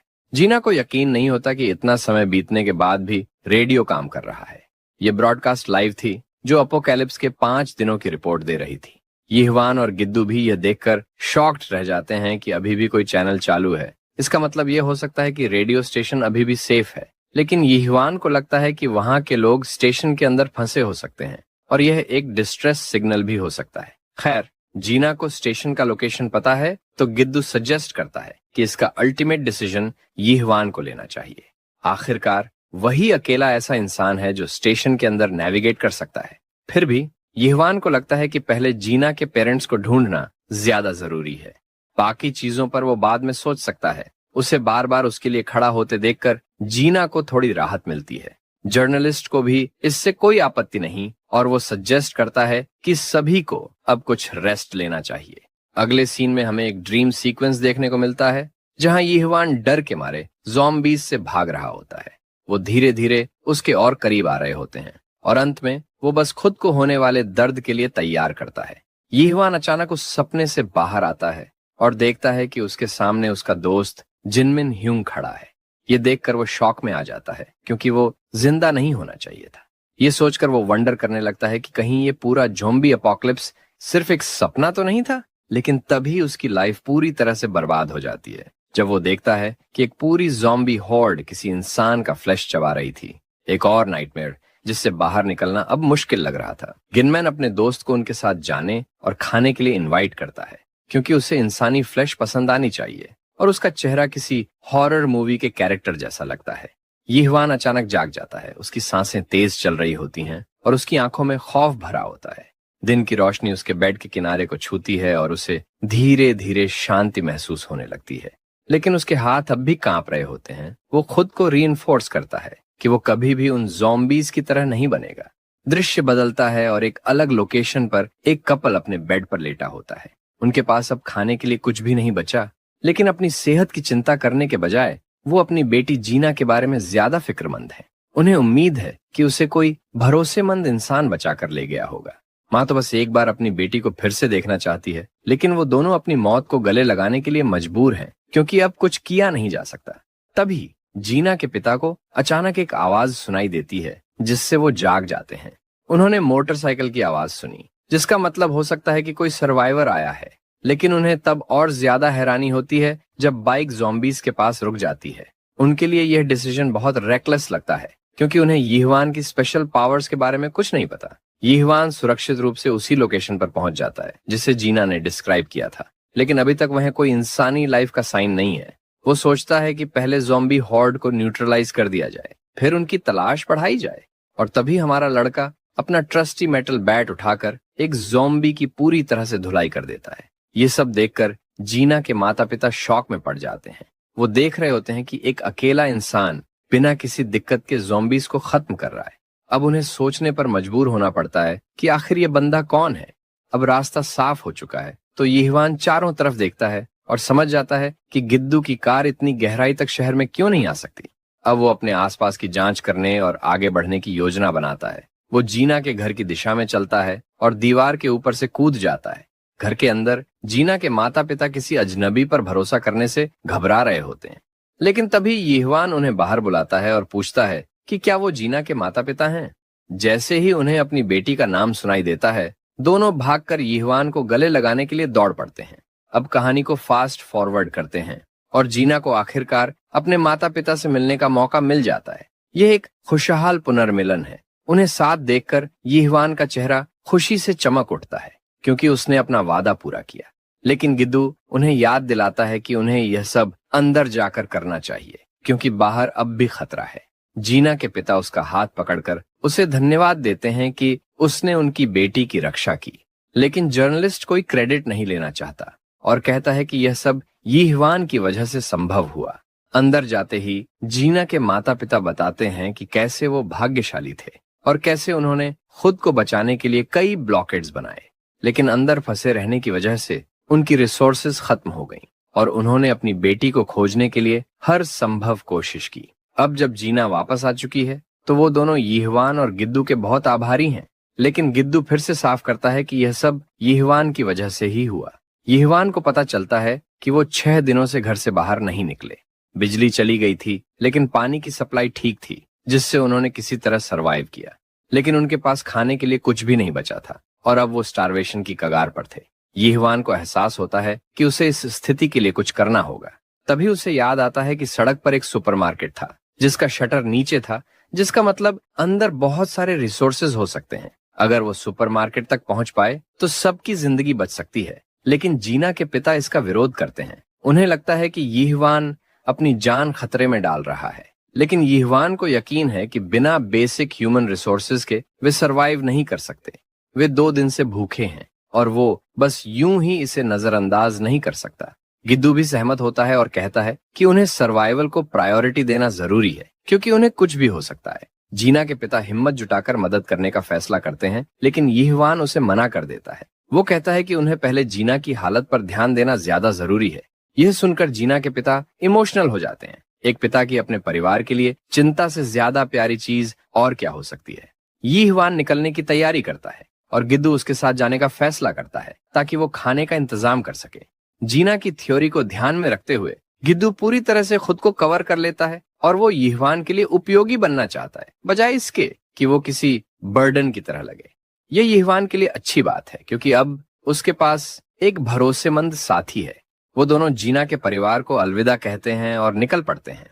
जीना का परिवार चिंतित होता है, लेकिन उसे यीहवान पर पूरा यकीन है। उसे पता है कि यीहवान हमेशा लौट कर आएगा। कुछ देर बाद सुपरमार्केट में दोनों लॉक तोड़कर शटर उठा देते हैं, जिससे उनके सामने वैल्यूएबल्स का एक अनछुआ स्टैश खुल जाता है। इस तरह के एपोकलिप्स में ऐसा सुपरमार्केट मिलना किसी चमत्कार से कम नहीं है। इतनी सारी चीजें देखकर यीहवान और गिद्दू को पूरा यकीन हो जाता है कि इस सामान के साथ फैमिली कई सालों तक आराम से सरवाइव कर सकती है। दोनों जरूरी चीजें इकट्ठा करने में लग जाते हैं और सीन ट्रांजिशन करता है MBS हेडक्वार्टर्स की ओर। वहां एक परेशान आदमी फोन पर किसी से बात कर रहा है। दुर्भाग्य से उसे डेली ब्रॉडकास्ट संभालना पड़ रहा है और उसे सख्त इंस्ट्रक्शंस फॉलो करनी पड़ रही हैं। अचानक दूसरी तरफ से एक अर्जेंट मैसेज आता है जिसमें कोई इंपॉर्टेंट इंफॉर्मेशन दी जा रही है। कॉल खत्म होते ही वो आदमी सोच में पड़ जाता है कि आखिर ये ब्रॉडकास्टेड मैसेजेस भेजने के पीछे मकसद क्या है। अपने जॉटेड थॉट्स के बीच उसे हाल ही में एक बाइक राइडर के बारे में पता चला है, जिसकी आइडेंटिटी उसके लिए अब तक अनजान है। यीहवान और गिद्दू को वो सारी चीजें मिल जाती हैं जो उन्हें सबसे ज्यादा चाहिए थी। साथ ही वे इस मौके का फायदा उठाकर फार्मेसी से ढेर सारी मेडिसिन भी ले लेते हैं। अचानक जर्नलिस्ट को महसूस होता है कि वो स्टोर से चोरी करने के अपराध का बोझ झेल रहा है, लेकिन अब पछताने का कोई फायदा नहीं, क्योंकि जब दुनिया ही तबाह हो चुकी है तो इन छोटी चीजों का कोई मतलब नहीं। चूंकि स्टोर को लूटने में थोड़ा समय लगेगा, यीहवान को गार्ड ड्यूटी पर रहना होगा, खासकर क्योंकि मेडिसिन लेने से पहले उन्हें ध्यान से चेक करना जरूरी है। कुछ ही दूरी पर MBS हेडक्वार्टर्स दिखाई दे रहा है और यीहवान उसे ध्यान से देखता है। उसे याद आता है कि ब्रॉडकास्ट इसी रेडियो स्टेशन से आ रहा था, मतलब जिना सही थी कि ये जगह काफी पास में है। लेकिन गिद्दू को लगता है कि अभी इस ब्रॉडकास्ट के बारे में चिंता करना सही नहीं होगा, क्योंकि सबसे पहले उन्हें जिना की फैमिली को सुरक्षित रखना है और यीहवान की बहन को ढूंढना है। गिद्दू उसे कहता है कि फिलहाल उन्हें इस चीज को छोड़ देना चाहिए और ज्यादा पर्टिनेंट मैटर्स पर ध्यान देना चाहिए। यीहवान थोड़ा रिलक्टेंट होता है, लेकिन उसे समझ आता है कि उसे जल्द से जल्द अपनी सिस्टर को ढूंढना होगा, खासकर क्योंकि उसने उसके मैसेजेस का जवाब देना बंद कर दिया है। अब सीन फास्ट फॉरवर्ड करता है जिना की फैमिली की ओर, जहां वे एक बेहतरीन मील एंजॉय कर रहे हैं। 2 दिन तक पूरी तरह ड्रेन्ड रहने के बाद अब वे रिविटलाइज्ड महसूस कर रहे हैं। फैमिली बहुत आभारी है कि यीहवान ने उनके लिए इतना कुछ किया। ये सामान कम से कम अगले 6 महीनों तक उनके लिए पर्याप्त रहेगा। लेकिन दुर्भाग्य से यीहवान ज्यादा देर उनके साथ नहीं रुक सकता, क्योंकि उसे अपनी सिस्टर को ढूंढने जाना है। जिना की फैमिली इस बात को लेकर चिंतित हो जाती है और उसकी माँ उससे उसकी बहन के लोकेशन के बारे में पूछती है। खैर, उसकी बहन बहुत दूर रहती है और वहां पहुंचना आसान नहीं होगा। यीहवान को भी ये पता है, लेकिन उसके पास अपनी वन एंड ओनली फैमिली को बचाने के अलावा कोई और चॉइस नहीं है। ये सुनकर जिना चुपचाप बैठ जाती है, क्योंकि वो उसके दर्द को समझ सकती है। लेकिन यीहवान के पास एक और रिक्वेस्ट है। अपनी बहन को बचाने के बाद वो उसे जिना की फैमिली के पास लाना चाहता है। ये सुनकर जिना थोड़ी फ्लस्टर्ड हो जाती है, लेकिन यीहवान को पूरा यकीन है कि ये सबसे सेफेस्ट प्लेस है, और वैसे भी उसकी सिस्टर के पास कोई ऐसे इंपॉर्टेंट कनेक्शंस नहीं है जिनके बारे में चिंता की जाए। इसके अलावा चूंकि ज़ॉम्बीज उसे काट नहीं सकते, इसलिए वो इस फैमिली के बहुत काम आ सकता है। बस वो जिना को सुरक्षित देखना चाहता है और उसके लिए कुछ भी करने को तैयार है। इसलिए वो वादा करता है कि वो अपनी बहन को लेकर वापस आएगा और उनकी और भी ज्यादा मदद करेगा। बेशक जिना की फैमिली इस रिक्वेस्ट को ठुकरा नहीं सकती, लेकिन एक बहुत बड़ा ऑब्जेक्शन जरूर है। जिना की फादर को लगता है कि यीहवान उसकी बेटी को उससे चुराने की कोशिश कर रहा है, और इस पर उसे गुस्सा आ जाता है। यहाँ तक कि उसकी मॉम को भी ये एहसास हो जाता है, लेकिन वो ज्यादा सपोर्टिव लगती है। यकीन नहीं हो रहा कि लोग ज़ॉम्बी एपोकलिप्स के बीच ग्रैंड किड्स के बारे में सोच रहे हैं। रात में जब पावर नहीं होती तो उन्हें कैंडल्स की रोशनी में काम चलाना पड़ता है। यीहवान को पता चलता है कि जिना की पेरेंट्स गहरी नींद में सो चुके हैं। इस दौरान वो और गिद्दू अपनी नाइटली टॉक्स जारी रखते हैं। गिद्दू अपने दिमाग में हिसाब लगाता है कि उन्हें यांग यांग तक पहुंचने के लिए उन्हें कितनी फूड सप्लाई चाहिए होगी, खासकर 2 लोगों के लिए।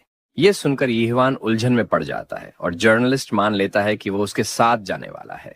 यीहवान को यह रिडिकुलस लगता है कि कोई इतने सेफ लोकेशन को छोड़कर जाना चाहेगा, लेकिन गिद्दू को पूरी तरह रिस्क्स का अंदाजा है। असल में उसकी जॉब ही हमेशा से रिस्की रही है। सच कहें तो वो यीहवान के बारे में और ज्यादा जानने के लिए मरा जा रहा है, और यही वजह है कि वो उसके साथ चिपका हुआ है। गिद्दू को यीहवान की बातें याद आती हैं, जब उसने बोल्डली कहा था कि वो अब से जर्नलिस्ट की बातों पर भरोसा करेगा, और गिद्दू प्रॉमिस करता है कि वो कभी भी यीहवान के ऊपर बोझ नहीं बनेगा। जर्नलिस्ट उसे भरोसा दिलाता है कि सब ठीक होगा। चूंकि उसने बहुत ट्रैवल किया है, उसे सेफ नेविगेशन के सारे तरीके पता हैं। यीहवान को भी इस पर कोई दिक्कत नहीं होती, तो जीना उन्हें उनके सफर के लिए एक और चीज देती है, वो रेडियो जो उसने बिल्डिंग से उठाया था। इससे आसपास की नई इंफॉर्मेशन मिल सकेगी। हालांकि गिद्दू इस पर थोड़ा संदेह करता है, लेकिन तभी यीहवान चौंक जाता है जब रेडियो अचानक एक नई ट्रांसमिशन पकड़ लेता है। ट्रांसमिशन में बताया जाता है कि कई विटनेसेस ने रिपोर्ट की है कि एक आदमी अनडेड से इम्यून है। इस मिस्ट्री मैन को मोटरसाइकिल मैन के नाम से जाना जाता है। ब्रॉडकास्ट सुनकर गिद्दू तुरंत समझ जाता है कि रेडियो किस आदमी के बारे में बात कर रहा है। रिपोर्टर आगे बताता है कि ये मिस्टीरियस मोटरसाइकिल मैन पहले इंचॉन, फिर बुइन, गैंगो और हवागोक में देखा गया था, और अब वो सीधा सोल के हार्ट की ओर बढ़ रहा है। ये वही आदमी है जिस पर इन्फेक्टेड का कोई असर नहीं होता। शायद यही उनकी सभी परेशानियों का हल हो सकता है। इस केओस के बीच उम्मीद को थामे रखते हुए आरजे ने MBS में मिड डे रेडियो शुरू किया। इस बीच यीहवान, जो जीना के साथ काउच पर बैठा है, वो एकदम शॉक्ड नजर आता है, जैसे उसे इस खबर की उम्मीद नहीं थी। आरजे कहता है कि पहले तो उसे ये सब बकवास लगा कि कोई आदमी इन्फेक्टेड से अछूता रह सकता है। पहले उसे ये फॉल्स होप लगा, लेकिन फिर भी वो इस ब्रॉडकास्ट स्टूडियो में फंसे रहने के बावजूद इसे जारी रखे हुए है। वो जानता है कि कई लोग अकेलेपन और निराशा में फंसे हुए हैं, लेकिन वो चाहता है कि वे हार न माने। उसे यकीन है कि उनकी उम्मीद कभी नहीं मरेगी और मदद जरूर आएगी। ये सब सुनकर गिद्दू, यीहवान और जीना एकदम चौंक जाते हैं। तभी जिन चोल एक ट्रैक प्ले करता है जिससे थोड़ी राहत मिले। जब आरजे गाना प्ले करता है तो उसकी हालत ऐसी होती है जैसे उसने सारा दम लगा दिया हो, लेकिन वो खुद ही इस उम्मीद पर भरोसा नहीं कर पा रहा हो। उसे चिंता है कि वो इस जिंदगी को और कितने दिन झेल पाएगा। घर में बैठे तीनों कुछ मिनटों तक एकदम चुप रहते हैं। फिर गिद्दू चुप्पी तोड़ता है और कंफर्म करता है कि क्या आरजे ने खुद को सन जिनचोल कहा था, जो एनबीएस का प्रोग्राम डायरेक्टर है। यिह्वान तुरंत पूछता है कि क्या गिद्दू उसे जानता है। गिद्दू अपनी जेब में कुछ ढूंढता है और बड़बड़ाता है कि उसके पास जिनचोल का नंबर कहीं होना चाहिए। आखिरकार उसे नंबर मिल जाता है और वो याद करता है कि उसने रेडियो करंट अफेयर्स डिपार्टमेंट में इस आदमी से मुलाकात की थी, लेकिन अब उसे लग रहा है कि शायद जिनचोल पूरे स्टेशन को अकेले चला रहा है। इसी बीच यिह्वान गिद्दू से पूछता है कि क्या रेडियो स्टेशन अभी भी ब्रॉडकास्ट्स के लिए रिपोर्ट ले रहा है। गिद्दू पक्का कहता है कि हाँ, वे अब भी इसे कर रहे हैं। ये सब सुनने के बाद यिह्वान आखिरकार बोलता है कि वो ये क्लेम करने को तैयार है कि वो ही मोटरसाइकिल गाय है। ये बड़ा कन्फेशन सुनकर सबके होश उड़ जाते हैं। वो खुलकर मानता है कि ज़ॉम्बीज उसे बाइट नहीं करते, लेकिन उसे अब तक ये समझ नहीं आया कि ऐसा क्यों होता है। यिह्वान थोड़ा दुखी महसूस करता है क्योंकि वो लोगों को झूठी उम्मीद नहीं देना चाहता। उसे लगता है कि शायद वो ये स्टंट करने के लायक नहीं है, लेकिन गिद्दू उसकी सोच को समझने की कोशिश करता है और उसे चेतावनी देता है कि अगर उसने अपनी पहचान एक्सपोज कर दी तो उसकी जिंदगी खतरे में पड़ सकती है। लेकिन यिह्वान इस सब की परवाह नहीं करता। हंसते हुए वो कहता है कि उसकी आइडेंटिटी रिवील करना कोई बड़ी बात नहीं, खासकर ऐसी दुनिया में। फिर वो सबको चिल करने को कहता है और वादा करता है कि वो बेहद सतर्क रहेगा ताकि किसी को भी इससे कोई परेशानी ना हो। आखिरकार गिद्दू उसकी बात मान जाता है और उसे ग्रीन फ्लैग दे देता है। फिर गिद्दू तय करता है कि वो यिह्वान की उस ब्रॉडकास्टर से मुलाकात करवाएगा, क्योंकि वो प्रोग्राम डायरेक्टर को पर्सनली जानता है। उसे यकीन है कि प्रोग्राम डायरेक्टर तब तक इस स्टोरी को नहीं मानेगा जब तक गिद्दू उसके लिए वाउच न करे। इस पर यिह्वान गिद्दू का अब तक का सपोर्ट देखकर दिल से आभार महसूस करता है। एमबीएस को कॉल लगाते हुए गिद्दू खुद को किम गिद्दू बताता है और पूछता है कि क्या जिनचोल अभी ब्रॉडकास्ट के बीच में है। जिनचोल अपने कानों पर यकीन नहीं कर पाता जब उसे जर्नलिस्ट किम गिद्दू की आवाज सुनाई देती है। राहत की सांस लेते हुए वो तुरंत पूछता है कि क्या गिद्दू इस वक्त सेफ जगह पर है। गिद्दू इसे हल्के में लेते हुए कहता है कि हाँ, वो सेफ है, और फिर सीधे असली मुद्दे पर आ जाता है। वो कबूल करता है कि उसके पास एक इंटेल है जिसे रिपोर्ट करने की जरूरत है। बिना समय बर्बाद किए गिद्दू एक बड़ा हिंट देता है। मोटरसाइकिल गाय जो ब्रॉडकास्ट में था वो शायद उसका कॉलीग है। ये सुनते ही गिद्दू और यिह्वान एक दूसरे को देखते हैं, लेकिन जिनचोल तो जैसे कुर्सी से उछल ही पड़ता है। वो इस बॉम्बशेल को पचा नहीं पाता और फौरन कंफर्म करने के लिए पूछता है कि क्या ये सच है। जैसे ही उसे ये गंभीर खबर मिलती है वो शेकी लीफ की तरह कांपने लगता है। इसे समझने की कोशिश में खुद को संभालते हुए जिनचोल तेजी से रेडियो सिस्टम की तरफ बढ़ता है और ऑडियंस से माफी मांगते हुए बताता है कि उसे एक मेजर टिप ऑफ मिला है, इसीलिए उसे ट्रांसमिशन को इस आखिरी गाने के साथ बंद करना होगा। कॉल पर वापस आकर जिनचोल सिर्फ यही उम्मीद कर सकता है कि गिद्दू जो कह रहा है वो सही साबित हो। मोटरसाइकिल गाय के बारे में जो रिपोर्ट्स आ रही हैं उनमें से कुछ सच हैं और कुछ सिर्फ अफवाहें। जब गिद्दू से पूछा जाता है तो वो बिना किसी हिचकिचाहट के अपने नाम की गारंटी देने को तैयार हो जाता है। ये देखकर जिनचोल इतना शॉक्ड हो जाता है कि उसकी आंखें बाहर निकलने को होती हैं। फ्लैशबैक में भीड़ से निकलते हुए गिद्दू उस हम्टी डम्टी जैसे चेयरमैन को वापस बुलाता है जिसने उसे गलत तरीके से अपॉइंटमेंट दी थी। अपने जर्नलिज्म के दिनों में गिद्दू ठंड में कांपता हुआ उसका जवाब पाने का इंतजार करता रहा था, लेकिन उसे कभी मौका नहीं मिला। अब जिनचोल तैयार है गिद्दू की बात पर भरोसा करने के लिए। वो कंफर्म करता है कि क्या गिद्दू का कॉलीग अभी भी उसके साथ है। इसी के साथ गिद्दू इशारा करता है और यिह्वान कॉल पर जुड़ता है, खुद को मोटरसाइकिल गाय बताते हुए। सिर्फ उसकी आवाज ही जिनचोल को कुछ सेकंड के लिए सुन्न कर देती है, लेकिन खुद को शांत रखते हुए वो अपने सारे सवाल तैयार कर लेता है जिनके जवाब उसे चाहिए।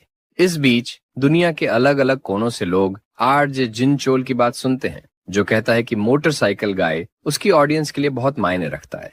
वो जानता है कि सब निराशा में डूबे हैं और उनके लिए सिर्फ ये जान लेना कि कोई है जो इन्फेक्टेड से इम्यून है, वही उनकी आखिरी उम्मीद है। बिना देर किए सन जिनचोल यिह्वान से पूछता है कि क्या ये सब सच है। तभी यिह्वान कबूल करता है कि हाँ, वो इन्फेक्टेड से इम्यून है, लेकिन इसका कारण उसे खुद भी नहीं पता। आगे वो बताता है कि इन्फेक्टेड लोग उसे नोटिस ही नहीं करते, ना ही वो उस पर आक्रामक होते हैं और ना ही उसकी आवाज पर रिएक्ट करते हैं, जैसे वो वहां मौजूद ही ना हो। जिनचोल हर चीज नोट करता जाता है। अचानक एक पॉज के बाद यिह्वान कहता है कि वो अब भी वो उम्मीद नहीं है जो जिनचोल ढूंढ रहा है। हाँ, उसने इस एबिलिटी से कुछ लोगों की मदद की है, लेकिन उसकी भी कुछ लिमिट्स हैं। ये सुनकर जिनचोल सिर्फ वेरीफाइड इंटेल पास करने का फैसला करता है, भले ही गिद्दू ने उसके लिए वाउच किया हो। इसके अलावा वो प्रूफ मांगता है कि यीहवान सच में इन्फेक्टेड से इम्यूनिटी रखता है। यीहवान सीधे पूछता है कि क्या एमबीएस के आसपास इन्फेक्टेड भरे हुए हैं। ये सवाल सुनकर जिनचोल के रोंगटे खड़े हो जाते हैं, लेकिन यीहवान बिना झिझक कहता है कि वो खुद वहां आ रहा है इसी रात। जिनचोल को यकीन नहीं होता कि यीहवान इतनी गट्सी बातें कर रहा है। वो पूछता है कि क्या सच में वो अकेला आने वाला है। यीहवान की आंखों में दृढ़ निश्चय दिखता है। वो साफ साफ कहता है कि यही वो शर्त है जिससे जिनचोल उसकी कहानी पर भरोसा करेगा। वो इसके लिए जोखिम उठाने को तैयार है। ये सुनकर जिनचोल डर जाता है, लेकिन उसका आरजे प्रोटोकॉल उसे बिना वेरिफिकेशन के इंटेल पास करने नहीं देता। इसीलिए वो यीहवान को एमबीएस बुलाने के लिए तैयार हो जाता है। अगर इन्फेक्टेड उसे छू भी नहीं सकते तो फिर कोई दिक्कत नहीं होनी चाहिए। फिर वो अपना करंट लोकेशन देता है, MBS broadcasting station, 8th floor, 2nd studio from the end of the right hallway. लेकिन तभी जिनचोल उसे वार्न करता है कि उसका पूरा स्टेशन इन्फेक्टेड लोगों से भरा पड़ा है। फिर भी यीहवान बिना किसी डर के मीटिंग कल के लिए फिक्स कर देता है। उसे इन सब चीजों की कोई परवाह नहीं। इसके बाद जिनचोल फिर से जर्नलिस्ट गिद्दू से बात करता है और कहता है कि उसने कभी नहीं सोचा था कि इन हालातों में उसकी आवाज सुनने को मिलेगी। इसीलिए वो चाहता है कि गिद्दू अपना ध्यान रखे। प्रोग्राम डायरेक्टर की चिंता कम करने के लिए गिद्दू उसे भरोसा दिलाता है कि वो जल्द ही उसे ढूंढ लेंगे। और इसी के साथ कॉल खत्म हो जाती है। लेकिन वो अब भी सोच रहा होता है कि इन्फेक्टेड लोग को तो यीहवान की मौजूदगी का एहसास तक नहीं होता। ऊपर से वो पूरी तरह उनके असर से इम्यून भी है। चाहे कुछ भी हो जाए, ये उसे काटेंगे नहीं। ये सारी बातें इस बंदे के लिए समझना मुश्किल हो रहा था, लेकिन जिनचोल का दिमाग इस सोच में पड़ जाता है कि अगर ये सब सच हुआ तो। जैसे जैसे ये सारी बातें उस पर हावी होने लगती हैं, जिनचोल को एहसास होता है कि यीहवान सिर्फ उम्मीद नहीं बल्कि खुद उनके मदद का रास्ता हो सकता है। अगले दिन यीहवान पूरी तैयारी के साथ गिद्दू को बताता है कि बाहर सब कुछ क्लियर है और उसकी कार के आसपास एक भी ज़ॉम्बी नहीं है। गियर अप करके गिद्दू पूरी तरह तैयार है। तभी जिना की मां नीचे आती हैं और यीहवान को कुछ होममेड राइस बॉल्स पकड़ाती हैं। उन्हें लगता है कि सफर काफी मुश्किल और टफ होने वाला है, इसलिए कुछ खाना साथ होना जरूरी है। ये देखकर वो बंदा खुशी से उछल पड़ता है, क्योंकि बॉक्स में उसके लिए राइस बॉल्स का ढेर भरा हुआ था। जिना की मां को थैंक यू बोलने के बाद वो वादा करता है कि वो ये सब खा जाएगा। तभी वो औरत उसे चेतावनी देती है कि सावधान रहना और अपनी बहन को सही सलामत वापस लाना, क्योंकि वे सब उनका इंतजार कर रहे होंगे। जैसे ही यीहवान बाहर निकलता है, जीना भागकर उसे रोकने आती है। वो कुछ बोल नहीं पाती और उसकी आंखों में देखने से बचती है। यीहवान उसे भरोसा दिलाता है कि उसे चिंता करने की जरूरत नहीं, क्योंकि ज़ॉम्बीज उससे पंगा लेने की हिम्मत नहीं करेंगे। लेकिन उसकी फीलिंग्स बेकाबू हो जाती हैं और इससे पहले कि उसे कुछ समझ आए, वो यीहवान को टाइट हक कर लेती है। यीहवान अचानक शॉक हो जाता है, लेकिन ये क्यूटी खुद को रोक नहीं पाती और उसे थैंक यू कह देती है। वो चाहती है कि ये लड़का किसी भी हाल में वापस आए। यीहवान, जो टमाटर की तरह लाल हो गया था, उसे कहता है कि चिंता मत करो, वो जरूर सही सलामत लौटेगा। इसी बीच जीना के बाप को पूरा माहौल इरिटेटिंग लगने लगता है और वो इस रोमांटिक सीन को अनदेखा करते हुए बड़बड़ाने लगता है कि डेटिंग तो ठीक है, लेकिन शादी के लिए इतनी जल्दी क्यों। उसकी इस बेवकूफी भरी बात पर दोनों गुस्से में बुरी शक्लें बनाते हैं। इसके बाद यीहवान निकल पड़ता है और पीछे सभी लोग उनकी सेफ रिटर्न की उम्मीद करते हैं। कुछ घंटों बाद यीहवान और गिद्दू एक ज़ॉम्बी इन्फेस्टेड जोन में पहुंच जाते हैं। गिद्दू को कार में सेफ रखकर यीहवान अपने बैट के साथ उन ब्रेनलेस मॉन्स्टर्स को अच्छे खासे हिट्स देता है। एक ही सैवेज हिट से कई ज़ॉम्बीज का ध्यान उसकी तरफ चला जाता है।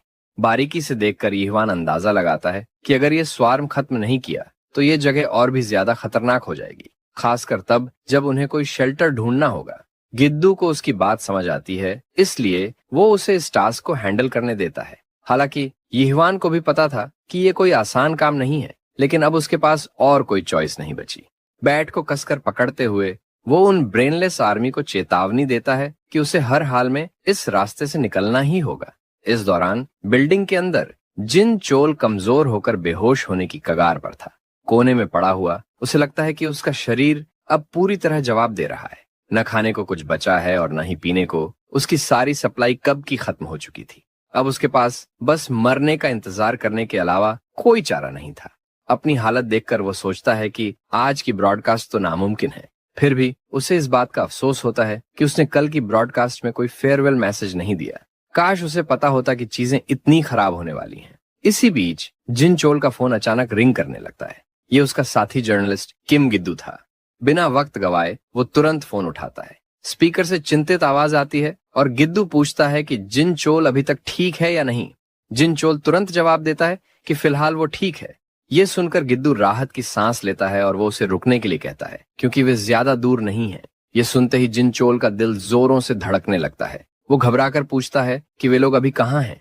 गिद्दू बिना हड़बड़ाए बताता है कि वे MBS की बिल्डिंग तक पहुंच चुके हैं। ये सुनकर जिनचोल सुन्न हो जाता है। उसे यकीन नहीं हो रहा कि वो लोग सच में वहां पहुंच गए हैं, लेकिन वो उन्हें चेतावनी देता है कि बिल्डिंग का एंट्रेंस पूरी तरह ज़ॉम्बीज से भरा हुआ है, जिससे अंदर जाना नामुमकिन है। गिद्दू उसकी टेंशन कम करने के लिए वीडियो कॉल ऑन कर देता है। स्क्रीन पर जो नजारा सामने आता है उसे देखकर जिनचोल दंग रह जाता है। वो मोटरसाइकिल वाले आदमी को ज़ॉम्बीज को बेरहमी से उड़ा फेंकते हुए देखता है। यीहवान अपने बैट से उन्हें इतनी जोरदार टक्कर देता है कि रास्ता खुद ब खुद साफ हो जाता है। गिद्दू बताता है कि अगर वो बाहर निकला तो 1 सेकंड में मर जाएगा, लेकिन यीहवान के लिए ये सब कुछ भी नहीं है।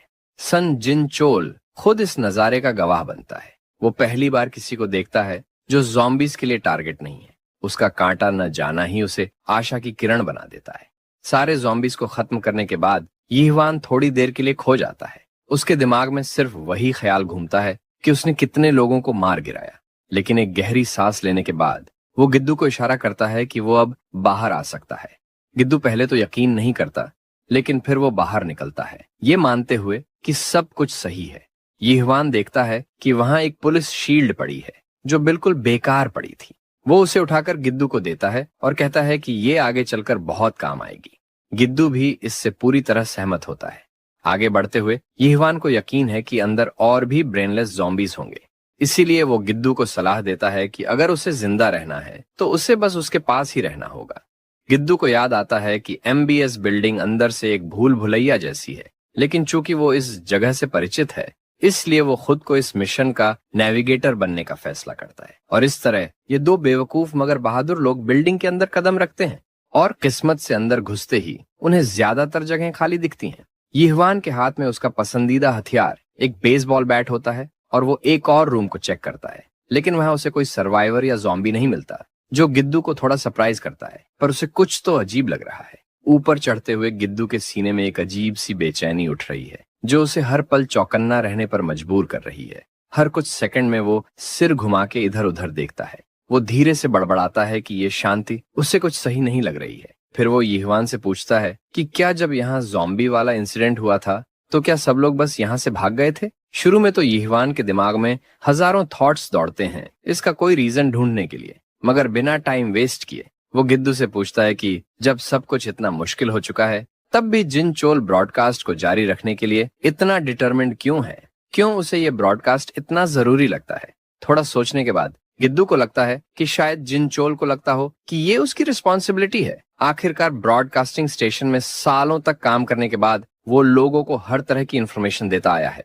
गिद्दू को लगता है कि जिनचोल वो कर रहा है जो कम से कम उसके हाथ में है।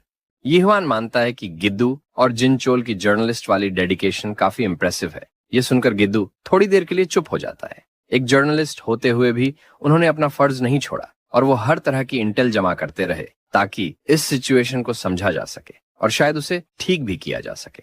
इसके अलावा यीहवान को लगता है कि एक मॉर्टिशियन होने के नाते वो ज्यादा कुछ कर नहीं सकता और ये सोचकर वो थोड़ा पैथेटिक फील करता है। तभी गिद्दू उसे शील्ड से एक जोरदार झटका देता है जिससे उसकी आंखें बाहर निकल जाती हैं। यीहवान गुस्से में पूछता है कि ये क्या था, लेकिन गिद्दू कहता है कि ये जिना के नाम पर था। उसे पूरा यकीन है कि अगर यहाँ जिना होती और वो यीहवान की ये लूजर वाली हालत देखती तो वो भी ऐसा ही करती। गिद्दू एक सवाल पूछता है कि इस दुनिया में कौन ऐसा इंसान है जो इस सिचुएशन में भी इतनी बेपरवाही से जी सकता है। फिर वो साफ साफ कह देता है कि यीहवान के पास लाख मौके थे अपने लिए रास्ता ढूंढने के, बट उसने खुद जिना और उसके परिवार को बचाने का डिसीजन लिया। अब गिद्दू अपनी बात साफ करता है और कहता है कि अब यीहवान जिनचोल को भी बचाने जा रहा है और ये वही कर सकता है। गिद्दू जोर देता है कि ये एक चॉइस थी जो यीहवान ने इसलिए की क्योंकि वो सही थी। ये दुनिया सिर्फ संघर्ष नहीं बल्कि नफरत से भी भरी हुई है। गैस स्टेशन पर जिना के साथ जो हुआ वो इसका प्रूफ है। लेकिन इस बर्बाद दुनिया में भी यीहवान ने बिना किसी सेल्फिश मोटिव के हेल्प की, सिर्फ अपने सच्चे दिल से। गिद्दू कहता है कि इसमें पैथेटिक होने जैसी कोई बात नहीं है, और गिद्दू ये भी गारंटी करता है कि आज तक किसी और ने वो सब नहीं किया जो यीहवान ने किया है। ये सुनकर यीहवान को थोड़ा हौसला मिलता है और वो गिद्दू को थैंक यू बोलता है। जब वो लोग 8वें फ्लोर पर पहुंचते हैं तो दोनों आने वाले खतरे के लिए रेडी हो जाते हैं। धीरे से वो एक शांत कॉरिडोर में घुसते हैं जो अब भी खाली है।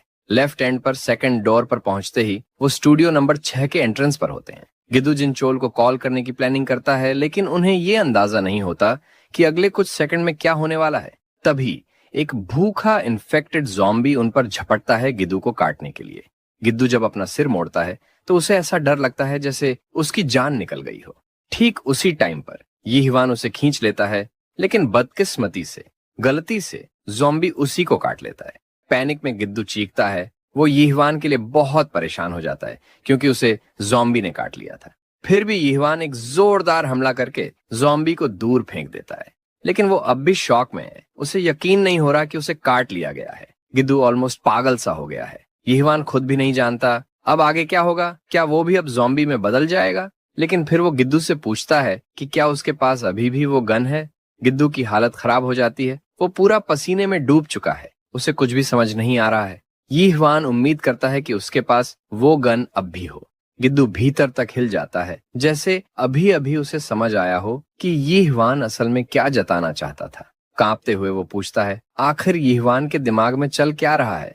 लेकिन यीहवान जल्दी में है। वो ये सब जल्दी खत्म करना चाहता है। स्टूडियो नंबर 6 में घुसते ही उसे वही ज़ॉम्बी दिखता है जिसे उसने थोड़ी देर पहले गिराया था। उस भयानक साइट को देखकर वो कांप उठता है, लेकिन यीहवान डिसाइड करता है कि वो इतना नहीं गिर सकता, वो उन जैसे नहीं बन सकता। इसीलिए जब तक हो सके वो अपनी पूरी कोशिश करता रहेगा, भले ही उसका दिमाग उसका साथ छोड़ दे।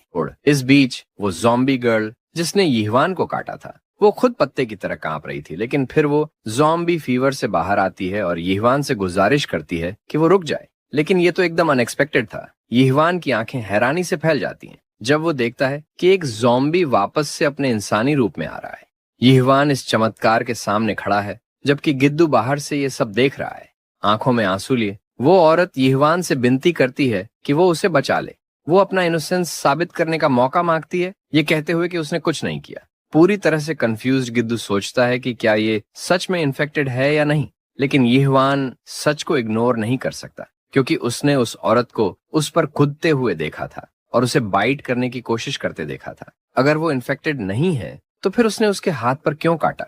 एक पल के लिए रूम में चुप्पी छा जाती है और वहां बस उस औरत की सिसकियां गूंजती है। तभी यीहवान डिसाइड करता है कि उसे यहाँ छोड़ना खतरे से भरा होगा, इसलिए उन्हें उसे स्टूडियो ले जाना चाहिए। ये देखकर गिद्दू के दिमाग में डर की एक तेज लहर दौड़ जाती है, क्योंकि यीहवान डिसाइड करता है कि वो उस बाइटर को साथ लेकर जाएगा। यीहवान उसे समझाने की कोशिश करता है कि अगर वो इन्फेक्टेड नहीं है तो उसे यूं सड़ने के लिए नहीं छोड़ा जा सकता। वो डिसाइड करता है कि वो सेफ जगह पहुंचकर आगे की सोचेंगे। इसी बीच गिद्दू यीहवान के बिटन हाथ को नोटिस करता है और उसे कुछ अजीब लगता है। टर्न्स आउट वो वुंड कुछ ही सेकंड्स में हील हो गया। इससे यीहवान और भी ज्यादा कंफ्यूज हो जाता है। दूसरी तरफ जिनचोल बेहोश या बस एक आखिरी हिम्मत के सहारे एक कोने में पड़ा है। वो अपने रेस्क्यूअर्स का इंतजार कर रहा है। उसे लगता है उसने कुछ सुना, जिससे वो थोड़ा अलर्ट हो जाता है। तभी गिद्दू का कॉल उसे चौकन्ना कर देता है। वो तुरंत कॉल उठाता है और पूछता है कि सब ठीक है या नहीं, लेकिन गिद्दू बस उससे कॉन्फर्मेशन लेता है कि जिनचोल स्टूडियो नंबर 6 में है और जिनचोल इसे कंफर्म करता है। फिर बिना किसी देरी के गिद्दू उससे कहता है कि वो दरवाजा खोल दे क्योंकि वो एंट्रेंस पर है। जिनचोल थोड़ा कंफ्यूज्ड हो जाता है कि क्या गिद्दू सच में वहीं है और क्या आसपास सब कुछ सेफ है। गिद्दू हाँ में सिर हिलाता है और कहता है कि वहां अब कोई इन्फेक्टेड नहीं है। दरवाजा खोलते हुए गिद्दू पीछे देखता है यीहवान की तरफ, जो उस औरत के साथ खड़ा है। अगले सीन में जिनचोल और वो औरत अब जिन्ना की मम्मी के बनाए गए होममेड राइस बॉल्स पर ऐसे टूट पड़ते हैं जैसे उन्हें 3 दिन से कुछ खाने को नहीं मिला। इसी दौरान गिद्दू जिनचोल को सल्यूट करता है कि उसने पूरे 1 हफ्ते ब्रॉडकास्ट को अकेले हैंडल किया। यीहवान उनकी भूख देखकर कहता है कि वो आराम से खाए क्योंकि वहां सबके लिए बहुत खाना है। जिनचोल बताता है कि उसे यहाँ कुछ खाना मिल गया था, तो फिलहाल वो इतना भूखा नहीं है, खासकर अगर उसे उस औरत से कंपेयर किया जाए जो 1 हफ्ते से भूखी थी। वो औरत पानी ऐसे गटक रही है जैसे प्यासे को कुआं मिल गया हो। आखिरकार एक लंबी सांस लेकर वो अपने हीरोज को थैंक्स कहती है कि उन्होंने उसकी जान बचाई। उसे समझ नहीं आता कि वो उनका कैसे शुक्रिया अदा करे। यीहवान इसे कैजुअली टाल देता है। अगले सीन में बताया जाता है कि उस लड़की का नाम चोई सुजिन है और उसका ब्रॉडकास्टिंग स्टेशन से कोई लेना देना नहीं है। और जब पूछा जाता है तो सुजिन बताती है कि वो डिपार्टमेंट स्टोर में काम करती थी। Turns out Sujin management director के पास जा रही थी एक ब्रॉडकास्टिंग स्पॉन्सरशिप के लिए, जब सब कुछ अचानक गड़बड़ हो गया। पूरे हॉलवे में अचानक चीखें गूंजने लगीं। कुछ अजीब सेंस करते हुए उसने वहां से भागने की कोशिश की, मगर किस्मत ने उसका साथ नहीं दिया और वो सीधे एक ज़ॉम्बी हॉर्ड में जा पहुंची और उन्होंने उस पर अटैक कर दिया और तभी वहां पूरा अंधेरा छा गया। अब जब वो ये सब याद करती है तो उसकी आंखों में आंसू आ जाते हैं। उसे काम डाउन करने के लिए सब थोड़ी देर चुप हो जाते हैं। चुप्पी तोड़ते हुए जिनचोल पूछता है कि उसके साथ ऐसा होने के बाद उसे सबसे पहले क्या याद है। थोड़ा सोचकर सुजिन बताती है कि उसने 2 आवाजें सुनी थीं। ये सुनकर यीहवान और गिद्दू स्टन्ड रह जाते हैं। वो कंटिन्यू करती है कि आवाजें शुरू में हल्की थीं, लेकिन फिर वो धीरे धीरे बढ़ने लगी। उसके बाद उसे खून का टेस्ट महसूस हुआ। पैनिक में सुजिन कहती है कि वो एक्सपीरियंस उसे एक अजीब रूप से शक्तिशाली लगा। ये देखकर कि सब इतने एग्जॉस्टेड हैं, यीहवान डिसाइड करता है कि वो इस कॉन्वर्सेशन को बाद में जारी रखेंगे। फिलहाल वो उस औरत को रेस्ट करने देते हैं। बाद में जिनचोल पूरी तरह फैसिनेटेड होता है ये जानकर कि ये औरत कभी ज़ॉम्बी थी। गिद्दू कंफर्म करता है कि उसने गिद्दू पर हमला करने की कोशिश की थी, मगर आखिरी में वो यीहवान से भिड़ गई और अचानक ह्यूमन में बदल गई। और यीहवान का वो हाथ जिस पर उसे काटा गया था वो इन्फेक्टेड ही नहीं हुआ, बल्कि वो तो कुछ ही सेकंड में हील हो गया, जैसे वहां कुछ हुआ ही नहीं था। जिनचोल बिना किसी प्रूफ के ही इस बात को मान लेता है, क्योंकि जो इम्यूनिटी उसने यीहवान में देखी है उसके बाद अब उसे और कुछ सरप्राइज करने लायक नहीं बचा। बल्कि ये सब देखकर जिनचोल के दिमाग में एक नई हाइपोथेसिस जन्म लेती है। और क्योंकि अभी तक इस पूरे क्राइसिस की असली वजह किसी को नहीं पता, गवर्नमेंट भी इसमें पीछे रह गई और मार्शल लॉ भी पूरी तरह फेल हो चुका है। जिनचोल सोचता है कि शायद ये एक एयरबोर्न वायरस है जो लोगों को ज़ॉम्बीज में बदल रहा है। गिद्दू पूछता है कि फिर वे लोग अब तक इससे प्रभावित क्यों नहीं हुए। इस सवाल के जवाब में जिनचोल एक नई पॉसिबिलिटी बताता है कि वो लोग शायद प्राइमरी इम्यून बॉडीज हैं जिनमें एयरबोर्न इन्फेक्शन के खिलाफ रेजिस्टेंस है। ये पूरी थियरी सुनकर सबका दिमाग घूम जाता है। भले ही उनकी इम्यूनिटी सिर्फ एयरबोर्न इन्फेक्शन तक लिमिटेड हो, फिर भी ब्लड या सलाइवा जैसे मीडियम से इन्फेक्शन आसानी से फैल सकता है, जैसे किसी का बाइट।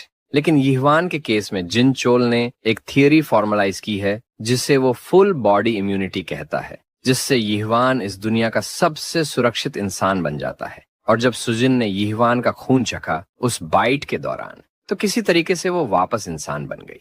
अब ये पूरी एक्सप्लेनेशन सीधे यीहवान की तरफ पॉइंट करती है। जिनचोल डिक्लेयर करता है कि यीहवान शायद सिर्फ कंप्लीटली इम्यून ही नहीं है, बल्कि वो एक चलता फिरता वैक्सीन हो सकता है।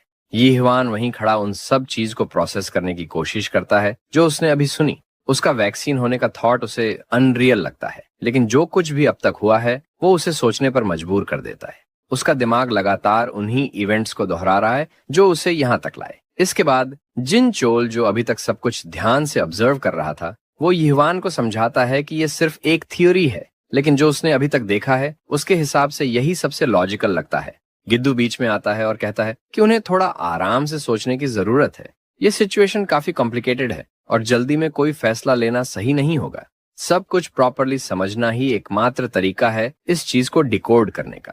फिर वो उस मोमेंट को याद करते हैं जब सुजिन ज़ॉम्बी में बदल चुकी थी और उसने यीहवान को काटा था। नॉर्मल इन्फेक्शन रूल्स के हिसाब से यीहवान को भी इन्फेक्टेड हो जाना चाहिए था, लेकिन वो पूरी तरह अनअफेक्टेड खड़ा था। अब ऐसा लग रहा है कि यीहवान का खून खुद में ही इन्फेक्शन को रोकने की ताकत रखता है। ये थॉट इम्पॉसिबल लगता है, लेकिन जो हुआ है उसे इग्नोर नहीं किया जा सकता। और जब सुजिन ने इन्फेक्टेड होकर उसे काटा तो उसका खून समहाउ सुजिन के मुंह में चला गया और बजाय हालात बिगड़ने के सुजिन ऑलमोस्ट इंस्टेंटली क्योर हो गई। नॉर्मली कोई वायरस इतनी जल्दी न्यूट्रलाइज नहीं होता, लेकिन इसके रिजल्ट खुद ये बोल रहे हैं। अगर ये थियोरी सही है तो ये थियोरी ये भी एक्सप्लेन करती है कि बाकी इन्फेक्टेड कभी उस पर हमला क्यों नहीं करते थे। ये सिर्फ इम्यूनिटी नहीं है, बल्कि उसका खून खुद वैक्सीन की तरह काम करता है। उसका थोड़ा सा भी खून इन्फेक्शन को रिवर्स करने के लिए इनफ है।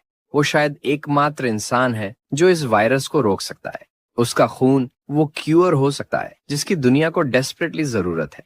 अगर इन्फेक्टेड सच में क्यूर हो सकते हैं तो इसका मतलब उसके माता पिता भी पूरी तरह खोए नहीं हैं। वो अब भी इंसान हो सकते हैं और उन्हें बचाने का चांस अभी भी है। ये थॉट उसे हिला देता है और यीहवान सोचने लगता है कि उसने अब तक क्या क्या किया है। उसने इतने सारे इन्फेक्टेड को मारा बिना ये सोचे कि शायद उन्हें बचाया जा सकता था। गिद्दू उसे याद दिलाता है कि उसने बहुतों को बचाया है और इसका और कोई तरीका नहीं था। सर्वाइविंग का मतलब है टफ चॉइसेस लेना, चाहे वो कितने भी मुश्किल क्यों ना हो। जब से ये सब शुरू हुआ है उन्होंने हर तरह के लोगों से सामना किया है, उनमें से कुछ तो इन्फेक्टेड से भी बदतर थे। हर मॉन्स्टर ज़ॉम्बी नहीं होता। ऐसे वक्त में कुछ इंसान भी अपनी इंसानियत खो चुके होते हैं। असल खतरा सिर्फ वायरस नहीं है, बल्कि असली खतरा तो लोग खुद हैं। यीहवान को कोई जज नहीं कर सकता क्योंकि उसने कभी किसी को जानबूझकर हर्ट नहीं किया। अगर उसने कुछ किया है तो वो सिर्फ लोगों को बचाना था। अब बात सिर्फ इसे डिस्कस करने की नहीं थी, बल्कि वो लोग डिसाइड करते हैं कि उन्हें इस सच को कंफर्म करना चाहिए। फिर एक सजेशन आता है कि यीहवान में क्या बदलाव आया है। इसे टेस्ट करने का बेस्ट तरीका है उसे पब्लिकली प्रेजेंट करना। प्लान ये बनता है कि उसी रात के रेडियो ब्रॉडकास्ट में उसे फीचर किया जाएगा। इससे पता चलेगा कि क्या वो सच में क्योर की है या फिर उसके पीछे कोई और रहस्य छुपा है। यीहवान इस आइडिया को लेकर अनश्योर है। लाइव रेडियो ब्रॉडकास्ट पे इतने लोगों से बात करने का थॉट उससे हेसिटेट करता है। बाद में वो जिना से वीडियो कॉल पर कनेक्ट करता है और अपनी स्थिति समझाता है कि सब चाहते हैं वो रेडियो पर बोले। उसे डर है कि शायद वो उतना स्पेशल नहीं है जितना लोग उसके बारे में सोचते हैं और वो शायद लोगों को झूठी उम्मीद ना दे दे। लेकिन जिना उसे अश्योरेंस देती है कि इस दुनिया में उससे ज्यादा रिमार्केबल कोई नहीं है। फिर वो उसे सजेस्ट करती है कि शायद यीहवान की सिस्टर भी वो ब्रॉडकास्ट सुन रही हो और वो उसे इनकरेज करती है कि वो अपना बेस्ट दे। यीहवान उसके सपोर्ट को अप्रिशिएट करता है और थैंक्स कहता है। बैटरी बचाने के लिए वो कहता है कि वो उससे बाद में बात करेगा, लेकिन कॉल काटने से पहले वो जिना से रिक्वेस्ट करता है कि वो उसके तरफ से अपने माता पिता को रिगार्ड्स दे। कॉल के बाद सुजिन टीजिंगली पूछती है कि क्या वो उसकी गर्लफ्रेंड थी, जिस पर यीहवान जल्दी से मना कर देता है, लेकिन वो मानने को तैयार ही नहीं होती। वो कहती है कि उसकी आवाज से लग रहा था जैसे उसे सच में लगता हो कि तुम वाकई बहुत बहुत खास हो। फिर गिद्दू भी कॉन्वर्सेशन में कूदता है और यीहवान को और एम्बेरेस्ड कर देता है। वो उसे टीज करते हुए कहता है कि जिना के पेरेंट्स तक मान चुके हैं कि तुम दोनों एक कपल हो, तो अब इसे डिनाई करने का कोई पॉइंट नहीं बनता।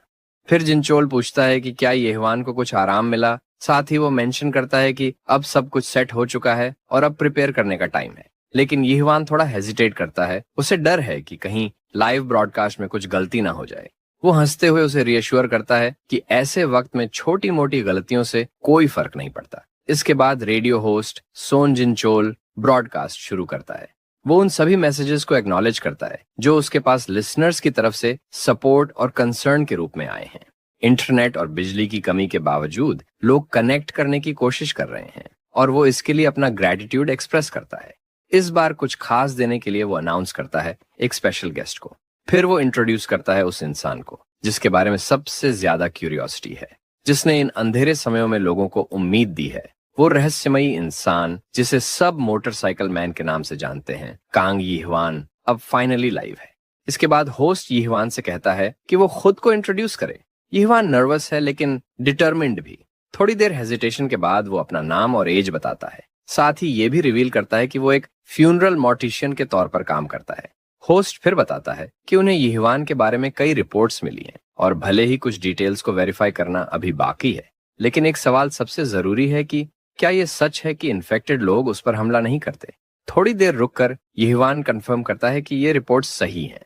वो एक्सप्लेन करता है कि इन्फेक्टेड न तो उसे काटते हैं और न ही उस पर हमला करते हैं, वो जैसे उसकी मौजूदगी को इग्नोर कर देते हैं। होस्ट मानता है कि ये सिर्फ सुनकर यकीन करना मुश्किल है और शुरुआत में उसे भी यकीन नहीं हुआ था, लेकिन जब उसने खुद कई बार इसे विटनेस किया है तो अब वो सच को डिनाई नहीं कर सकता। होस्ट फिर बताता है कि कुछ रिपोर्ट्स में कहा गया है कि यीहवान ईस्ट की तरफ ट्रैवल कर रहा है और वो पूछता है कि क्या उसका कोई स्पेसिफिक डेस्टिनेशन है। यीहवान कंफर्म करता है कि हाँ, वो यंग जा रहा है जो गंगन प्रोविंस में है, जहां उसका परिवार है, और उसे उम्मीद है कि वो वहां पहुंचकर उनसे दोबारा मिल पाएगा, चाहे रास्ता जितना भी खतरनाक क्यों ना हो। होस्ट मानता है कि यंग काफी दूर है और वो सोचता है कि शायद वहां से कोई लिसनर उन्हें सुन रहा हो। अचानक सू नाम की जगह से एक लिसनर का रिपोर्ट आता है। ये अनएक्सपेक्टेड मैसेज सबका ध्यान खींच लेता है। होस्ट रिवील करता है कि वो लिसनर भी यंग से इवैक्यूएटेड होकर सू आया है। उसके अनुसार मिलिट्री पहले ही यंग से गुजर चुकी है और उन्होंने वहां कुछ भी नहीं छोड़ा। यीहवान इस न्यूज को सुनकर उसे प्रोसेस करने की कोशिश करता है और उसे लगने लगता है कि शायद उसकी पूरी जर्नी बेकार चली गई और उसके परिवार का फ्यूचर अब भी अनसर्टन है। यीहवान इस पॉसिबिलिटी को प्रोसेस करने की कोशिश कर रहा है कि शायद यंग अब पूरी तरह खत्म हो चुका है। गिद्दू भी उतना ही शॉक्ड होकर पूछता है कि क्या मिलिट्री ने सच में पूरा इलाका तबाह कर दिया। होस्ट तब क्लैरिफिकेशन देने के लिए बात में घुसता है। वो एक्सप्लेन करता है कि उनके पास जो रिपोर्ट्स है उनके अनुसार मिलिट्री ने यंगयांग में एक्शन लिया था, लेकिन उन्होंने कुछ नहीं छोड़ा वाली बात अभी भी अनक्लियर है। इसका मतलब ये भी हो सकता है कि वहां कोई सर्वाइवर नहीं बचा, या फिर वहां से सिर्फ इन्फेक्टेड लोग ही एलिमिनेट किए गए हैं। इस अनसर्टेनिटी की वजह से यीहवान एंजाइटी में है। उसे समझ नहीं आ रहा कि उसका परिवार अब भी जिंदा है या फिर वो सिर्फ एक इल्यूजन के पीछे भाग रहा है। होस्ट फिर एम्फसाइज करता है कि पहले इन क्लेम्स को वेरीफाई करना जरूरी है। उन्हें सीधा असम्पशंस पर नहीं जाना चाहिए। यंग की सिचुएशन के बारे में और भी डिटेल्स अगर मिलें तो चीजें साफ हो सकती हैं। मगर फिर प्रोड्यूसर कंफर्म करता है कि जब क्राइसिस शुरू हुआ था तब मिलिट्री ने तुरंत मार्शल लॉ डिक्लेयर किया था, लेकिन उसके बाद से उनकी मूवमेंट्स काफी लिमिटेड हो चुकी हैं। रिपोर्ट्स के मुताबिक वो अब मेट्रोपॉलिटन एरिया से तेजी से पीछे हट रहे हैं, जिसकी वजह से डिसऑर्डर और ज्यादा फैल रहा है। लेकिन यंग का केस थोड़ा अलग लगता है। शायद वहां कुछ अनयूजुअल हुआ होगा जो बाकी देश से अलग है। होस्ट सजेस्ट करता है कि हो सकता है मिलिट्री ने वहां से सर्वाइवर्स को इवैक्यूएट करके उन्हें कहीं और सेफ जगह पहुंचा दिया हो, और वो यीहवान को एनकरेज करता है कि वो उम्मीद मत छोड़े।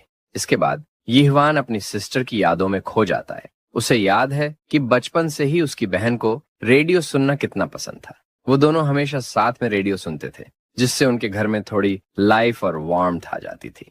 अगर उसकी सिस्टर सेफ है तो कोई शक नहीं कि वो ये ब्रॉडकास्ट अभी सुन रही होगी, जैसे वो हमेशा सुना करती थी, इससे पहले कि सब कुछ बदल गया। यीहवान अब भी डिटरमाइंड है। वो कहता है कि चाहे यंग में कुछ भी हुआ हो, उससे उसका गोल नहीं बदलेगा। वो वहां जाएगा अपनी बहन को ढूंढने।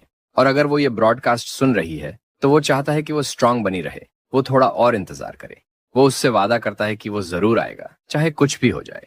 होस्ट यीहवान की इस डिटर्मिनेशन को एक्नॉलेज करता है और उसे उसके एफर्ट्स के लिए थैंक्स कहता है, और इसी के साथ वो ब्रॉडकास्ट खत्म होता है। फिर होस्ट ये भी शेयर करता है कि कई लिसनर्स ने सपोर्टिव मैसेजेस भेजे हैं, यीहवान को थैंक्स कहते हुए कि उसने उन्हें करेज दी। इसके बाद गिद्दू उसे टीज करता है। वो कहता है कि शुरू में तो वो बहुत नर्वस था, लेकिन वो जल्दी एडजस्ट कर गया। फिर वो मजाक में कहता है कि शायद तुमने गलत करियर चूज कर लिया है। यीहवान तुरंत इसे डिनाई करता है, जिस पर गिद्दू हंसते हुए कहता है कि अब तो ब्रॉडकास्टिंग की आदत डाल लो, क्योंकि जैसे ही सब कुछ खत्म होगा मीडिया तुम्हारा इंटरव्यू करने के लिए पीछे पड़ी होगी। हो सकता है तुम एक ग्लोबल स्टार बन जाओ। इसके बाद सुजिन थोड़ा हेजिटेट करती है एक सवाल पूछने से पहले, लेकिन जिन चोल उसे एनकरेज करता है कि वो बोले। वो पूछती है कि उसने ब्रॉडकास्ट के दौरान क्योर का जिक्र क्यों नहीं किया। वो मानती है कि अगर लिसनर्स को इसका पता चलता तो उन्हें थोड़ी उम्मीद मिल सकती थी। होस्ट एडमिट करता है कि उसने ये बात जानबूझकर नहीं बताई, वो भी यीहवान की भलाई के लिए। अगर लोगों को पता चलता कि उसका ब्लड इन्फेक्टेड को हील कर सकता है तो वो उसे हीरो या सेवियर की तरह देखने लगते। सुनने में तो ये काफी अच्छा लगता है, लेकिन असल में ये इतना सिंपल नहीं होता। इतनी बड़ी बात का वेट बहुत सारे अनएक्सपेक्टेड कॉन्सिक्वेंसेस ला सकता है, ऐसे कॉन्सिक्वेंसेस जिनके लिए शायद यीहवान तैयार नहीं है। होस्ट और आगे एक्सप्लेन करता है कि अगर यीहवान के ब्लड की सच्चाई फैल गई तो लोग उसे सिर्फ हीरो नहीं बल्कि एक रिसोर्स की तरह देखने लगेंगे। ह्यूमैनिटी की हेल्प के नाम पर उसे बस एक टेस्ट सब्जेक्ट बना दिया जाएगा। गिद्दू भी इस बात से अग्री करता है। वो भी यही कहता है कि यीहवान को यह सीक्रेट छुपा कर रखना चाहिए। इस वक्त मिलिट्री या गवर्नमेंट पर ट्रस्ट करना कोई ऑप्शन नहीं है। उसकी प्रायोरिटी सिर्फ एक होनी चाहिए, और वो है अपनी बहन को बचाना। यीहवान ये बात समझता है और स्टेशन छोड़ने से पहले ब्रॉडकास्टिंग स्टेशन को अच्छे से चेक करने का फैसला करता है। गिद्दू उसे एक वेपन देता है। इसके बाद यीहवान थोड़ा हेजिटेट करता है। वो सोचता है कि क्या उसे सच में ये वेपन साथ ले जाना चाहिए, लेकिन गिद्दू इंसिस्ट करता है कि उसे इसे साथ ले जाना चाहिए। वो यीहवान की फीलिंग्स समझता है, लेकिन वो उसे वार्न करता है कि अपना गार्ड नीचे मत करना। जितना ज्यादा वो रिलैक्स होगा उतना ज्यादा ही वो वल्नरेबल भी हो जाएगा। इस वक्त उसे पूरा हक है सेल्फिश बनने का, एटलीस्ट जब तक वो अपनी बहन को नहीं बचा लेता। यीहवान इस सलाह को दिल से लेता है और उसे थैंक कहता है। फिर वो डिटर्मिन्ड होकर अपनी जर्नी कंटिन्यू करता है। गिद्दू उसके स्टेटमेंट से थोड़ा सरप्राइज होता है, क्योंकि वो मानता है कि यीहवान काइंड तो है, लेकिन उसके अंदर स्ट्रॉन्ग डिटर्मिनेशन की कमी है।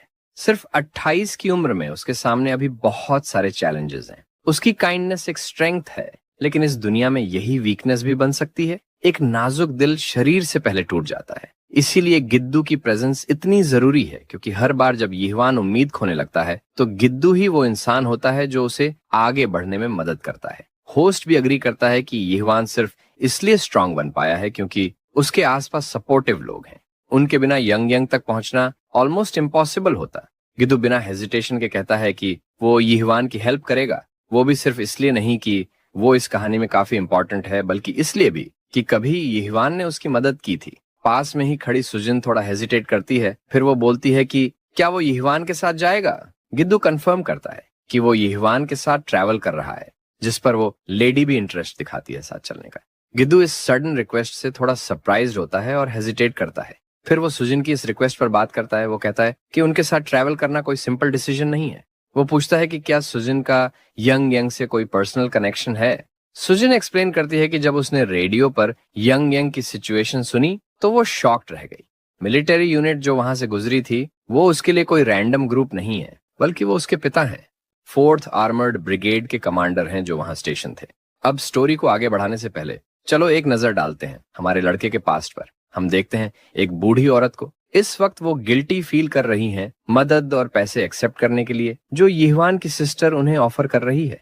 लेकिन यीहवान की सिस्टर उन्हें जेंटली रिएश्योर करती है कि ये कोई दिक्कत की बात नहीं है, बस ये एक छोटी सी मदद है। वो चाहती है कि ये महिला अपने पोते और पोती के साथ भर पेट खाना खाए। वो औरत उन्हें बार बार थैंक्स बोलती है। कुछ देर बाद यीहवान अपनी सिस्टर से पूछता है कि मदद करना अलग बात है, लेकिन उसने उन्हें पैसे क्यों दिए, खास करके जब उसे खुद अपना लंच का पैसा देने में दिक्कत हो रही थी। लेकिन वो बस हंसकर कहती है कि वो इतना कमाती है कि वो एक बूढ़ी औरत को लंच खिला सके। वो ये भी बताती है कि ये बूढ़ी औरत हर हफ्ते इस हिल पर आती है ट्रैश और पेपर्स उठाने, जबकि इसका कोई खास फायदा नहीं होता, फिर भी वो ये करती हैं। यही होता है अच्छाई, वही रीजन जो ह्यूमैनिटी को साथ रखती है। और वो होप करती है कि एक दिन यीहवान भी यही अच्छाई आगे कैरी करेगा। तो वो पूछती है कि क्या वो ऐसा करेगा। अब हम वापस प्रेजेंट में आते हैं। यीहवान अकेले एक बेंच पर बैठा है, अपने पास्ट की यादों में खोया हुआ। वो उदास होकर अपनी बड़ी बहन के आखिरी मैसेजेस को देख रहा है। बाद में गिद्दू पूछता है कि क्या मिस सुजिन के पिता 4th आर्मर्ड ब्रिगेड के डेप्यूटी कमांडर हैं। सुजिन रिवील करती है कि हाँ, वो हैं कर्नल चॉय यूनेल, जो पहले छोरन में स्टेशन थे, लेकिन पिछले साल उन्हें यंग यंग में रीअसाइन कर दिया गया। सुजिन की फैमिली यंग यंग मूव कर गई थी, लेकिन वो सोल में अपने काम की वजह से रुकी रही। गिद्दू सोचता है कि इस औरत की पूरी दुनिया सिर्फ एक हफ्ते में उलट पलट हो गई। वो ये भी सोचता है कि शायद सुजिन को यीहवान के साथ होने से एक सेंस ऑफ सेफ्टी मिलती है और वो सच में उनके साथ ट्रैवल करना चाहती है। तभी उसके दिमाग में एक सडन यू टर्न आता है। कर्नल चॉय यंगचेल, ये नाम उसे बहुत जाना पहचाना लग रहा है। उसने पिछले साल तक छोरन में सर्व किया था। और तभी उसके दिमाग में कुछ क्लिक करता है। इस बीच जिनचोल सोच रहा होता है कि सुजिन को साथ ले जाना इतना बुरा आइडिया नहीं है, खासकर जब मिलिट्री यांगयांग पर कंट्रोल ले रही है। उसे लगता है कि शायद वहां 4th आर्मर्ड ब्रिगेड तैनात है और वो यूनिट उस एरिया को गेट कीप कर रही है जहां सिविलियंस की एंट्री अलाउड नहीं है। लेकिन मिस सुजिन के केस में ये सिविलियन डेप्यूटी कमांडर के एग्जीक्यूटिव फैमिली से डायरेक्टली जुड़ी हुई है, जिससे सिचुएशन पूरी तरह से बदल जाती है। इतना ही नहीं, जिनचोल ये भी मानता है कि ऐसे समय में मिलिट्री बेस के अलावा कोई और सेफ जगह नहीं बची है। हालांकि उन्हें पता है कि यांगयांग तक का रास्ता आसान नहीं है, क्योंकि इन्फेक्टेड के झुंड को पार करने के लिए भारी प्लानिंग की जरूरत है और ये उम्मीद से ज्यादा टाइम भी ले सकता है। फिर भी यहाँ बैठे रहने और कुछ ना करने से बेहतर है बाहर निकलना। सुजिन चुप्पी तोड़ते हुए अपनी फैमिली से मिलने की इच्छा जाहिर करती है। इसलिए तय होता है कि इस बारे में और डिस्कशन यीहवान के वापस आने के बाद करेंगे। आगे बढ़ते हुए यीहवान सुजिन की बात सुनता है और पूछता है कि क्या वो उनके साथ चलेगी। उसे कोई दिक्कत नहीं है उसे साथ ले जाने में, क्योंकि वो जानता है कि उसका परिवार यांगयांग में है। फिर गिद्दू यीहवान को रियलिटी चेक देता है। वो बताता है कि वो यांगयांग वेकेशन मनाने नहीं जा रहे हैं। राइस बॉल खाते हुए यीहवान समझता है कि इसमें सच में रिस्क है, लेकिन ऐसे वक्त में परिवार पहले आता है। वो कैजुअली बताता है कि वो यांगयांग अपनी बहन की वजह से जा रहा है। ये सुनकर सुजिन भी इससे रिलेट कर पाती है और वो उम्मीद करती है कि वो उनके लिए बोझ न बने। आगे वो जिनचोल से पूछते हैं अब आगे क्या। वो कहता है कि अब जब उसे थोड़ी उम्मीद मिली है तो वो यहीं से ब्रॉडकास्ट करता रहेगा। इसी सोच के साथ वो उनसे रिक्वेस्ट करता है कि अगर यांगयांग जाते हुए उन्हें कोई इन्फो मिले तो वो उसे शेयर करें। जिनचोल बताता है कि उन्हें पूरे देश से रिपोर्ट्स आ रही हैं, लेकिन मिलिट्री बेस की इंटेल बहुत रेयर है। साथ ही ऐसे लॉन्ग डिस्टेंस ट्रिप्स बहुत कम लोग कर रहे हैं, जैसे कि वो कर रहे हैं।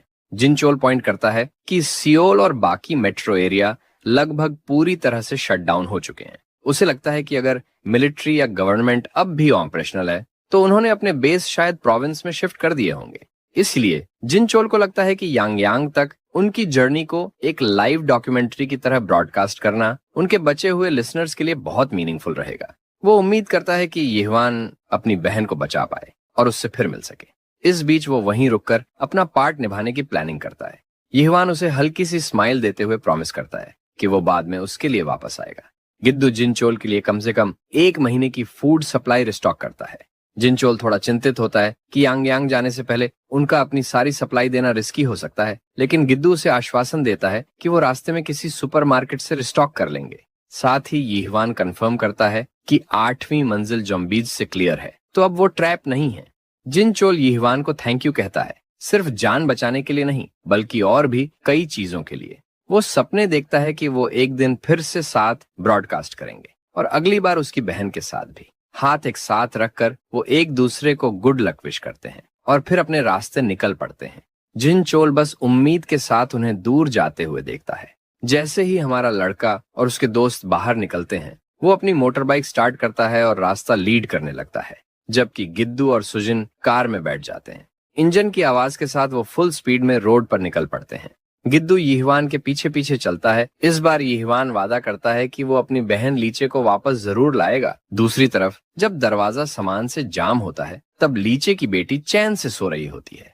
वो उसे धीरे से कहती है, थोड़ा और झेल लो, अंकल यीहुआन जल्द ही हमें लेने आएंगे। इस बीच वो लोग रुकते हैं जब वो देखते हैं कि हाईवे पूरी तरह से रेकेज और छोड़ी गई कारों से जाम पड़ा है। चाहे वो कितनी भी कोशिश करें, बाइक भी उस जाम में से नहीं निकल सकती। गिद्दू को पहले से अंदाजा था कि यांगयांग का रास्ता आसान नहीं होगा, लेकिन उसे इतना ज्यादा मेस की उम्मीद नहीं थी। उसके हिसाब से अब उन्हें शायद कहीं लंबा डिटूर लेना पड़ेगा, जितना उसने पहले सोचा था। सुजिन अपने हाथ में मैप देखकर राउट 86 सजेस्ट करती है। उसे पूरा भरोसा है कि वहां इतना रेकेज नहीं होगा। गिद्दू को उसका आइडिया सही लगता है तो वो तुरंत यीहुआन को नेशनल रोड के बारे में अपडेट करता है, लेकिन लगता है कि यीहुआन का दिमाग पहले से ही परेशान है। उसके सामने पड़ी एक डेड फैमिली की बॉडी देखकर उसका दिल डूब जाता है। वो उस एहसास को झटकता है और अपने दोस्त को जवाब देता है। कुछ देर बाद वो नमयंगजू स्टेशन पहुंचते हैं। वहां उन्हें कुछ जॉम्बीज मिलते हैं, लेकिन तीनों मिलकर उन्हें आसानी से हरा देते हैं। उसके बाद वो आराम से बैठते हैं और खाना तैयार करते हैं। इसी तरह रात हो जाती है और वो अपनी कार में ही शेल्टर ले लेते हैं। यीहुआन अपने फोन की तरफ घूर रहा है। उसने अपनी बहन को कितने ही मैसेजेस भेज दिए हैं, लेकिन अब तक उसका कोई जवाब नहीं आया। सुबह हो जाती है और जिस रास्ते पर वो लोग चल रहे थे वो एक डेड एंड पर पहुंचता है। बहुत सारे रास्ते हैं जिन पर वो जा सकते हैं, लेकिन जो रास्ता उन्हें यांगयांग तक ले जाए वो ढूंढना एक अलग ही मुश्किल है। उसमें से एक सेफ राउट फिल्टर करना और भी ज्यादा ट्रिकी है। आखिरकार वो लोग तय करते हैं कि थोड़ी देर के लिए यहीं पर ब्रेक ले लेना सही रहेगा, फिर वो आगे बढ़ेंगे। ये जगह काफी सिक्लूडेड और पीसफुल है, तो यहाँ ज्यादा रिस्क नहीं होना चाहिए। वैसे भी वो लोग खुद को थका चुके हैं। सेफेस्ट रूट ढूंढते ढूंढते एक छोटा सा ब्रीदर लेना तो बनता है। सुजिन इस मौके का फायदा उठाती है और डेंस जंगल की तरफ जाती है अपना काम निपटाने के लिए। जैसे ही वो ग्रीनरी में गायब होती है, गिद्दू को लग रहा होता है कि उसे इस तरह अकेले घूमना नहीं चाहिए था, लेकिन फिर वो लोग उसका पीछा भी तो नहीं कर सकते। सब कुछ वो लोग अब बस यही उम्मीद कर सकते हैं कि वो सेफ रहे, क्योंकि जिस डायरेक्शन में वो गई है वो एक अबैंडन्ड माउंटेन की तरफ जाता है। वैसे भी एक लड़की के लिए उनके साथ उसी पेस में चलना आसान नहीं होगा, खासकर जब से वो लोग बिना आराम के तेजी से आगे बढ़ रहे हैं। वो शायद बहुत थक चुकी है। वो कोशिश कर रही है कि वो ग्रुप को स्लो ना करे। लग भी रहा है कि वो काफी ड्रेन्ड है, लेकिन दिन के आखिर में वो कंप्लेन भी नहीं कर सकती, क्योंकि उसी ने इंसिस्ट किया था साथ चलने पर। काश यीहुआन को कहा जा सकता कि वो गार्ड पर खड़ा रहे जब तक वो अपना काम निपटा रही है, पर ऐसा हो नहीं सकता। उसका सबसे बड़ा डर तब सच हो जाता है जब एक फुली इक्विप्ड लड़का अचानक उसके पीछे खड़ा होता है। उसके गन का बैरल सीधा उस पर पॉइंटेड है। उसका चीखना पूरे जंगल में गूंज जाता है, इतना तेज कि गिद्दू और यीहुआन तुरंत अलर्ट हो जाते हैं। यीहुआन 1 सेकंड की भी देर नहीं करता और उस चीख की डायरेक्शन में बिजली की तरह दौड़ता है। वो उसका नाम चिल्लाता है जवाब की उम्मीद में, और तभी उसे वही सोल्जर जैसे दिखने वाला लड़का दिखता है जिसने सुजिन को डरा रखा है। वो आदमी यीहुआन से कहता है कि वो अपना हथियार नीचे रख दे, और क्योंकि कोई रिस्क नहीं लिया जा सकता, इसलिए यीहुआन बिना कुछ सोचे अपना बैट नीचे रख देता है। सोल्जर फिर उससे पूछता है कि वो कौन है और यहाँ क्यों है। यीहुआन भी इस बात को समझने की कोशिश कर रहा होता है कि ये आदमी है कौन। साफ है कि वो सर्वाइवर है, लेकिन कुछ तो गड़बड़ है। उसकी बंदूक कहाँ से आई? वो कोई लेजिट मिलिट्री पर्सनल तो नहीं लगता।